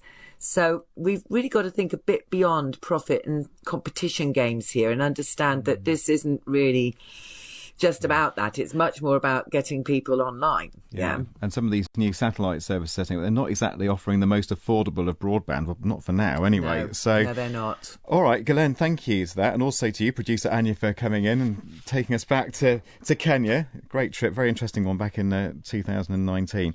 All right, well, let's move on now and to a neighbourhood in Malawi's second biggest city, Blantyre. People are bringing their dogs to a clinic for their rabies vaccinations. Now, nearly all cases of human rabies come from dog bites, and if you get symptoms, you'll almost definitely become one of the 60,000 people to die annually from the disease. So the best way to protect people is to vaccinate dogs at clinics like the one that you can hear in this audio. But where do you site the facilities and how many do you need? Now, it turns out that most dog owners will walk no further than about 800 metres from their home to a clinic. That crucial insight comes from the latest study into the delivery of large-scale mass dog vaccination campaigns, and it's just been published in the journal PNAS. So this really is a story about data, lovely, useful, life-saving data gathered by local specialists and volunteers armed with a specialist rabies smartphone app. Veterinary epidemiologist Dr. Stella Mazzeri of Edinburgh University in Scotland is one of the data scientists on this long-running study and vaccination programme. The most common approach, especially in sub-Saharan Africa, is these static vaccination clinics where you announce that you'll be there, let's say, this weekend, and people have to bring their dogs. But we have found this method to be often inadequate in actually reaching the coverage. So often this is supplemented by visiting people door to door, which is, of course, as you can imagine, very time-consuming and labor-intensive. Which is where data comes in, and this Mission Rabies app, and a story actually that goes back to 2014, doesn't it? This is in Goa in India, dealing with a lot of stray dogs, and then eventually up to sub-Saharan Africa. So tell me a little bit about this data-led approach. So Mission Rabies is a charity that with the main purpose of managing to vaccinate these dogs at a high proportion so that they eliminate rabies in the settings where they work. And as they started working with this, they realized what these projects need. And what this project needed was an application dedicated to rabies control, whereby not only you collected data on how many dogs you vaccinated, you also collect position, and also has a map in the application where the team director can allocate to each team. And then the teams can check if they have been through the whole area they had to cover that day. It's an application with a lot of uses that helps us, first of all, manage our teams. Second of all, on the day, make sure that we are covering the areas that we need to cover. But even more importantly, to monitor and evaluate our campaigns and make sure we are reaching that 70%. And as we do this application and all these data that is being collected, we are actually creating a great resource for research and to improve our methods for rabies control and elimination. Right, so it's the Mission Rabies app. It works on iPhone and Android. And in this study that we're discussing in this interview in in Blantyre in Malawi. It's quite a spectacle in a way. You have a whole team of volunteers and vets, yellow T-shirts, all tooled up with their app, and then off they go around the houses. And what kind of data are they collecting on the app? They're basically collecting some information about the dog, sex of the dog, whether the dog is allowed to roam, because that's quite important in dog ecology studies, and whether the dogs had been vaccinated before or whether it had been vaccinated now. But the app, of course, is also useful for our studies. So in some occasions, like the 2018 study, we actually asked people, why didn't you bring the dog to the static points, and why did we have to come here? And we did that in order to understand the barriers and then change our approach to make that easier for them. It's like a data collection app, but also collects GPS information and maps it onto the maps of the study. Right, so that's really important. You have that mapping, that GIS data. That's crucial, yeah, is combined with lots of insights into the dogs, the types of dogs, what gender they are, but also quite a lot about the owners and their attitudes to vaccination. And one really fascinating thing came out from all this data about people's relationship to how far away the static drop-in centre is for them to get their dogs vaccinated. What did you find out? Especially because we had those GPS locations, we were able to map the location of the house to the nearest vaccination point and then to see whether that dog was brought to vaccination. So on average, people would walk around 800 meters. Very few people would walk anything more than 1.5 kilometers, straight line distance from the vaccination point. So already that gave you an insight. It told you that you need to get these vaccination points, or maybe pop-up vaccination points, within ideally 800 to 1,000 meters of people's homes. Exactly. Have you been able to expand from that to show the effectiveness then of having more vaccination centres closer to people's homes? Can you now say this is the effect it has on dealing with rabies? We did this trial in 2018 where we almost doubled our vaccination points. And we then went and estimated the coverage that we produced. And as we remember, we needed a 70% coverage. So just with these fixed static points, we were able to show that we could get around a 25% increase of attendance to static points and also around a 65% coverage. So that was much better than what we did in previous years. But this is where the data-driven aspect comes in this particular study. What we did is, using those coverage data, we were able to almost predict which areas in our city had the lowest coverage, and then we went back to only those areas with roaming static points. So instead of saying come to the school, we went to the beginning of the road and people queued there, and then we tried to cover the whole zone using the application to see whether we are covering the whole zone indeed, just with roaming static points. And again, we could get adequate coverage. We got 79% that year in 11 days, and with almost half the staff days than previous years where we used 20 days to get the coverage more than 70%. So if we can go so far as to say that this is proof of principle, that the data-driven approach through a smartphone app, that it works, if we can say that, how might it also help in tackling other diseases, and maybe those passed between animals and humans, or all kinds of infectious disease? So in a sense, this application helps you direct a team to do something, be it vaccination, treatment, or whatever. So that it's a tool in itself to cover whichever geographical area you need to do. You know, I can be sitting in the UK and create the maps and direct the teams to go to the right place, and I can monitor it that same evening. So it could be used for other vaccination approaches. If you think about the study in Malawi, it's really human-centered. It's the humans that need to bring the animals. So what we've learned from this study can be applied to other diseases, whether it be them bringing their livestock or